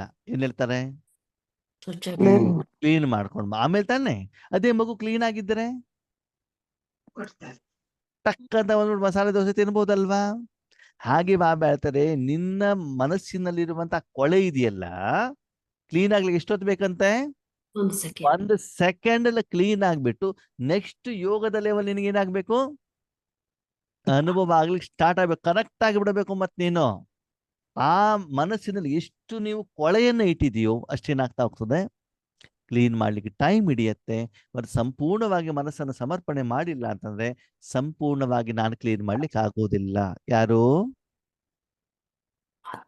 ಶಿವ ಬಾಬಾ, ಯೋಗೇಶ್ ಅಣ್ಣ ಅಲ್ಲ. ಕ್ಲೀನ್ ಮಾಡ್ಬೇಕು. ಆಮೇಲೆ ನಮ್ಮನೆಗೆ ಬಂದ್ಬಿಟ್ಟಿರ ಅಣ್ಣ, ನೀವು ಹೇಳಿದ್ರಿ ನಾನು ಅಂತ, ನಂಗೆ ಕ್ಲೀನ್ ಮಾಡ್ಕೊಡಿ ಅಂತ ಬಿಟ್ಟು, ಸರಿನಾ? ಅದಕ್ಕಾಗಿ ಆ ಕ್ಲೀನಿಂಗ್ ಆಗೋದ್ರ ಜೊತೆಗೆ ಅದೇ ಸೆಕೆಂಡ್ ನಲ್ಲಿ ಪ್ರಾಪ್ತಿಯ ಅನುಭವ ನಿಮ್ಗೆ ಆಗ್ಲಿಕ್ಕೆ ಸ್ಟಾರ್ಟ್ ಆಗ್ಬೇಕು. ಮೊಬೈಲ್ ನೋಡಿದ ಮೇಲೆ ಎಷ್ಟು ಸಮಯದಂತ ನಿಮ್ಗೆ ಅನುಭವ ಆಗ್ತದೆ, ಎಷ್ಟು ಸಮಯದಲ್ಲಿ ಅನುಭವ ಆಗ್ತದೆ? 1 ಸೆಕೆಂಡ್ ಅಲ್ಲಿ ತಾನೆ. ಟೀ ಕುಡಿದ್ಮೇಲೆ ಎಷ್ಟೊತ್ತಿನ ಅನುಭವ ಆಗ್ತದೆ, 1 ಸೆಕೆಂಡ್. ಹಾಗೆ ಮನಸ್ಸನ್ನ ಭಾವನೆಯಲ್ಲಿ ಇಟ್ಟ ತಕ್ಷಣದಲ್ಲಿ ನಮ್ಗೆ ಏನಾಗ್ಬೇಕು, ಅನುಭವ ಆಗ್ಬೇಕು ಅಂತಂದ್ರೆ ಮಧ್ಯದಲ್ಲಿ ನೀವು ಕರ್ಮದ ಮಧ್ಯದಲ್ಲಿ ಏನ್ ಮಾಡ್ಬೇಕು, ಈ ಬಿಂದುವನ್ನ ಇಡುವಂತ ಪ್ರಯತ್ನವನ್ನ ಮಾಡ್ಬೇಕಾಗತ್ತೆ. ನಡೆದಿರುವಂತ ಘಟನೆಯನ್ನು ಎಷ್ಟು ಪುನಃ ಪುನಃ ಪುನಃ ಯೋಚನೆ ಮಾಡ್ತಿರೋ, ಮುಂದಿನ ಬಗ್ಗೆ ಭಯ ಇರುತ್ತೋ, ಹೆದರಿಕೆ ಇರ್ತದೋ, ಅಷ್ಟು ಆತ್ಮ ಮನಸ್ಸು ಬುದ್ಧಿ ಮೇಲೆ ಏನಾಗ್ತದೆ, ಮೆತ್ಕೊಳತ್ತೆ. ಅದು ಕ್ಲೀನ್ ಮಾಡ್ಲಿಕ್ಕೆ ಏನಾಗತ್ತೆ, ಟೈಮ್ ಹಿಡಿಯತ್ತೆ. ಆವಾಗ ನಿಮ್ಗೆ ರಾಜಯೋಗದಲ್ಲಿ ಅನುಭವ ಆಗೋದಿಲ್ಲ. ಅದಕ್ಕಾಗಿ ಬಾಬಾ ಹೇಳ್ತಾರೆ, ಈ ರೀತಿ ನೀವೇನ್ ಮಾಡ್ಬೇಕಾಗತ್ತಂತೆ, ಬಿಂದುವನ್ನ ಇಡಬೇಕು. ಯಾವ ಬಿಂದು? ನನ್ನ ಆತ್ಮ. ಬಿಂದು. ಎರಡನೇದು ಬಾಬಾ ಬಿಂದು. ಮೂರನೇದು ರಾಮ್ ಬಿಂದು. ನಮ್ಗೆ ಕೆಲವೊಂದ್ಸಲ ಏನ್ ಅನ್ಸುತ್ತೆ ಗೊತ್ತಾ, ಹೌದಲ್ವಾ, ಇದು ಹೈಯೆಸ್ಟ್ ಸ್ಟೇಜ್ ಅಲ್ವಾ, ಇದೇ ಫೈನಲ್ ಸ್ಟೇಜ್ ಇರಬೇಕು ಅಂತ ನಾವು ತಿಳ್ಕೊಂಡ್ಬಿಡ್ತೀವಿ. ಓಕೆನಾ? ನೆಕ್ಸ್ಟ್ ಈ ಲೆವೆಲ್ ನೀವು ಕರೆಕ್ಟ್ ಆಗಿ ಮಾಡಿದಾಗ, ನೆಕ್ಸ್ಟ್ ಲೆವೆಲ್ ಹೇಳಿದಾಗ ಆ ನೆಕ್ಸ್ಟ್ ಲೆವೆಲಿನ ಅನುಭೂತಿ ಏನು ಅಂತ ನಿಮ್ಗೆ ಏನಾಗತ್ತೆ, ಗೊತ್ತಾಗತ್ತೆ. ಆ ನೆಕ್ಸ್ಟ್ ಲೆವೆಲ್ ಬಗ್ಗೆ ಇವತ್ತು ಹೇಳೋದಿಲ್ಲ, ಯಾಕಂದ್ರೆ ಅದು ಬಂದ್ಲಿ ಮುರ್ಲಿಲಿ ಬಂದಾಗ ಆವಾಗ ಹೇಳ್ತೀವಿ. ಓಕೆ, ಇವಾಗ ಹೇಳ್ದೆ ಏನಾಗ್ಬಿಡ್ತದೆ, ಇದನ್ನ ಮಾಡ್ಲಿಕ್ಕೆ ಪ್ರಾಕ್ಟೀಸೇ ಇರೋದಿಲ್ವಲ್ಲ. ಮೊನ್ನೆ ಆಂಧ್ರಕ್ಕೆ ಹೋದಾಗ ಅವ್ರು ಅದೇ ಹೇಳಿದ್ರು, ನೀವು ಇದೆಲ್ಲ ಕರೆಕ್ಟ್ ಆಗಿ ಹೇಳ್ತೀರಿ, ಎಲ್ಲ ಅರ್ಥ ಆಗತ್ತೆ, ಆದ ಅದನ್ನ ಸರಿಯಾಗಿ ಅರ್ಥ ಮಾಡ್ಕೊಂಡು ಪ್ರಾಕ್ಟೀಸ್ ಮಾಡಿದ್ರಾಗ ಟಕ್ ಅಂತ ನೆಕ್ಸ್ಟ್ ವಿಧಿ ಹೇಳ್ಬಿಟ್ಟಿರ್ತೀರಾ. ಅದಕ್ಕಾಗಿ ಒಂದ್ಸಲ ವಿಧಿ ಹೇಳಿದ್ಮೇಲೆ ಟೈಮ್ ಕೊಡಿ ಅದನ್ನ ಮಾಡ್ಲಿಕ್ಕೆ, ಅವ್ರು ಅದನ್ನ ಅನುಭವಿಸ್ಲಿ. ಅದೇ ಹಿಂದಿನ ವಿಧಿ ಏನು, ಈ ವಿಧಿ ಏನು ಅಂತ ಅವ್ರಿಗೆ ಏನಾಗ್ಲಿ ಗೊತ್ತಾಗ್ಲಿ. ಅದು 15 ನಿಮಿಷ 20 ನಿಮಿಷ ಕ್ಲಾಸ್ ಮಾಡಿ ಆ ವಿಧಿಯನ್ನು ಪ್ರಾಕ್ಟೀಸ್ ಮಾಡಿಸಿ, ಆಮೇಲೆ ಮುಂದಿನ ವಿಧಿಗೆ ಹೋಗಿ ಟಕ ಟಕ ಟಕ ಟಕ ಹೇಳ್ತಾ ಹೋದ್ರೆ ಏನಾಗುತ್ತೆ, ಮೊದಲಿಂದ ಏನು ಅಂತ ಏನಾಗೋದಿಲ್ಲ, ಪ್ರಾಕ್ಟೀಸೇ ಮಾಡಿರೋದಿಲ್ಲ. ಓಕೆ, ಪ್ಲೇನ್ ದೋಸೆ ಮಾಡ್ತಾ ಆಡ್ತೀರಾ, ಸರಿ, ಏನ್ ಮಾಡ್ಬೇಕು, ಸೆಟ್ ದೋಸೆ ಮಾಡೋದನ್ನ ಕಲ್ಸ್ಬೇಕು. ಮನೆಗೆ ಹೋಗಿ ಮಾಡಿ ಅಂತ ಹೇಳ್ಬೇಕು. ಮಾಡ್ಕೊಂಡು ಬಂದ್ಮೇಲೆ ಮಸಾಲೆ ದೋಸೆ ಬಗ್ಗೆ ಮಾತಾಡ್ಬೇಕು. ಅರ್ಥ ಆಯ್ತಾ? ಇಲ್ಲಾಂದ್ರೆ ಸೆಟ್ ದೋಸೆ ಅವ್ರು ಏನ್ ಮಾಡೋದಿಲ್ಲ, ಬರೀ ಕೇಳಿರ್ತಾರೆ. ಓಕೆ. ಅದಕ್ಕಾಗಿ ಆತ್ಮೀಯರೇ, ಬಾಬಾ ವಿಶೇಷವಾಗಿ ಅವ್ಯಕ್ತ ಮುರಳಿಗಳಲ್ಲಿ ಅವ್ಯಕ್ತ ರೂಪದ ಸಾಧನೆಯನ್ನ ಬಾಬಾ ಏನ್ ಮಾಡ್ತಿರ್ತಾರೆ, ಮನಬುದ್ಧಿಯ ಮೂಲಕ ಏನು ಮಾಡಬೇಕು ಅದನ್ನು ಹೇಳ್ತಾ ಇರ್ತಾರೆ. ಅದನ್ನ ನಾವು ಅದರ ಕಡೆಗೆ ಸೀರಿಯಸ್ ಆಗಿ ಅಟೆನ್ಷನ್ ಕೊಡೋದಿಲ್ಲ. ನಾವು ಅಟೆನ್ಷನ್ ಕೊಡೋದು ಯಾವುದಲ್ಲಿ? ಸ್ಥೂಲವಾಗಿರೋದ್ರ ಬಗ್ಗೆ ಭಾಷಣ ಮಾಡೋದು, ಪಾಂಪ್ಲೆಟ್ಸ್ ಕೊಡೋದು, ಟೋಲಿ ಮಾಡೋದು, ಬ್ರಹ್ಮಭಜನ, ಇದ್ರ ಕಡೆಗೆ ಹೆಚ್ಚಿಗೆ ಗಮನ ಕೊಡ್ತೀವಿ ಹೊರತು ಮನಬುದ್ಧಿಯಿಂದ ಏನು ಮಾಡ್ಬೇಕು ಹೇಳಿದ್ದಾರೆ ಅದನ್ನ ನಾವು ಮಾಡಬೇಕು ಅಂತಂದ್ರೆ ಮೊದಲು ಅದನ್ನು ಯಥಾರ್ಥವಾಗಿ ಅರ್ಥ ಮಾಡ್ಕೋಬೇಕು. ಮಾಡ್ಕೊಂಡಿರ್ಬೇಕು. ಮತ್ತು ಅದನ್ನು ನಾನು ಹೋಮ್ವರ್ಕ್ ಮಾಡಬೇಕು, ಕಾರ್ಯದಲ್ಲಿ ತರಬೇಕು. ಅದು ಬೇರೆಯವರ ಸ್ಥಿತಿ ನಿಮಗೆ ಕಣ್ಣಿಗೆ ಕಾಣೋದಿಲ್ಲ. ಅದಕ್ಕೆ ನಾವು ಪುನಃ ಪುನಃ ಪುನಃ ಹೇಳೋದು, ದೃಷ್ಟಿ ತಗೊಳ್ಳಿ ಅಂತ ಹೇಳೋದು ಯಾಕೆ ಅಂತಂದ್ರೆ, ಆ ದೃಷ್ಟಿಯನ್ನು ತೆಗೆದುಕೊಂಡಾಗ ಎದುಗಡೆಗಿರುವಂತ ಆತ್ಮನ ಆ ಸ್ಥಿತಿಯ ಅನುಭವ ನಿಮಗೆ ಆಗ್ತದೆ. ಎಷ್ಟು ಬೊಬ್ಬೆ ಹೊಡೆದು ನಿಮ್ಗೆ ಅರ್ಥ ಆಗೋದಿಲ್ಲ, ದೃಷ್ಟಿ ತಗೊಳ್ಳೋದಿಲ್ಲ, ಕಣ್ಣು ಮುಚ್ಕೊಂಡು ಕೂತ್ಕೊಂಡಿರ್ತೀವಿ. ಎದುರುಗಡೆ ವ್ಯಕ್ತಿಯ ಜೊತೆ ಕನೆಕ್ಟ್ ಆದಾಗ ಆ ಆತ್ಮದಲ್ಲಿರುವಂತ ಸ್ಥಿತಿ ನಿಮ್ಗೆ ಏನಾಗತ್ತೆ ಗೊತ್ತಾಗತ್ತೆ. ಆವಾಗ ಏನು ಜ್ಞಾನವನ್ನು ಕೇಳಿರ್ತೀರೋ ಆ ದೃಷ್ಟಿಯಿಂದ ಆ ಸ್ವರೂಪದ ಅನುಭವವನ್ನು ನಿಮ್ಗೆ ಸಹಜವಾಗಿ ಸಾಕಾರ ಮಾಧ್ಯಮದ ಮೂಲಕ, ಶರೀರದ ಮೂಲಕ ಬಾಬಾ ಅನುಭವ ಮಾಡಿಸ್ತಾರೆ. ಅದು ನಾವು ಕಣ್ಣು ಮುಚ್ಕೊಂಡು ಕೂತ್ಕೊಂಡ್ಬಿಡ್ತೀವಿ, ಎಲ್ಲೆಲ್ಲೋ ನೋಡ್ತಾ ಕೂತ್ಕೊಳ್ತೀವಿ, ಹಾಡು ಹಾಕೊಂಡು ಕೂತ್ಕೊಂಡ್ಬಿಡ್ತೀವಿ, ರೆಡ್ ಲೈಟ್ ಮಾಡ್ತೀವಿ ಅಂತಂದಾಗ ಈ ಸುಖದ ಅನುಭವ ನಿಮಗೆ ಆಗೋದಿಲ್ಲ. ಎಲ್ಲ ಹೇಳ್ಬಿಡಿ, ಗುಲಾಬ್ ಜಾಮೂನ್ ಕೈಯಲ್ಲಿ ಕೊಟ್ಟಾಗ ಗುಲಾಬ್ ಜಾಮೂನ್ ತಿಂತ ತಿಂತ ಫೋನಲ್ಲಿ ಮಾತಾಡ್ತಾ ಇದ್ದಾರೆ, ರುಚಿ ಗೊತ್ತಾಗತ್ತೋ ಗೊತ್ತಾಗಲ್ವೋ? ಗೊತ್ತಾಗೋದಿಲ್ವಲ್ಲ. ಅದಕ್ಕಾಗಿ ದೃಷ್ಟಿ ಸೇ ಸೃಷ್ಟಿ ಪರಿವರ್ತನೆ. ಅದಕ್ಕಾಗಿ ಯೋಗಕ್ಕೆ ಜಾಯಿನ್ ಆಗಿ ದೃಷ್ಟಿ ತಗೊಳ್ಳಿ, ಅನುಭವ ಮಾಡಿ, ಅದ್ರ ಜೊತೆಗೆ ಜ್ಞಾನವನ್ನು ಹೋಲಿಕೆಯನ್ನ ಮಾಡಿ ಅಂತ ಬಾಬಾ ಏನ್ ಮಾಡ್ತಿದ್ರು, ಪುನಃ ಪುನಃ ಪುನಃ ಹೇಳ್ತಾ ಇದ್ದಾರೆ. ಓಕೆ. ಆದ್ರೆ ಆ ಭಾಷೆಯನ್ನು ನಾವೇನ್ ಮಾಡೋದಿಲ್ಲ. ಬಾಬಾ ಯಾಕೆ ಹೇಳ್ತಿದ್ದಾರೆ, ಯಾವ ಉದ್ದೇಶ ಹೇಳೋದನ್ನ ನಾವು ಅರ್ಥ ಮಾಡ್ಕೊಳ್ಳೋದಿಲ್ಲ. ಓಕೆ, ನೀವು ಅರ್ಥ ಮಾಡ್ಕೊಳ್ಳಿ, ಬಿಡಿ. ಬಾಬಾ ಹೇಳೋದನ್ನ ಏನ್ ಮಾಡ್ತಿರ್ತಾರೆ, ಹೇಳ್ತಾನೆ ಇರ್ತಾರೆ. ಯಾರು ಅರ್ಥ ಮಾಡ್ಕೊಳ್ತಾರೆ ಅವರು ಮುಂದುವರಿತಾರೆ. ಇಲ್ಲ ಅಂತಂದ್ರೆ ನನಗೆ ಎಲ್ಲ ಗೊತ್ತಿದೆ ಅಂತಂದ್ರೆ ನೀವು ಅದೇ ಲೆವೆಲಲ್ಲಿ ಇರ್ತೀರಾ, ಮುಂದೋಗ್ಲಿಕ್ಕೆ ಸಾಧ್ಯ ಇಲ್ಲ. ಬಾಬನ ಭಾಷೆ ನಿಮ್ಗೆ ಅರ್ಥ ಆಗೋದಿಲ್ಲ. ಓಕೆ. ಓಂ ಶಾಂತಿ.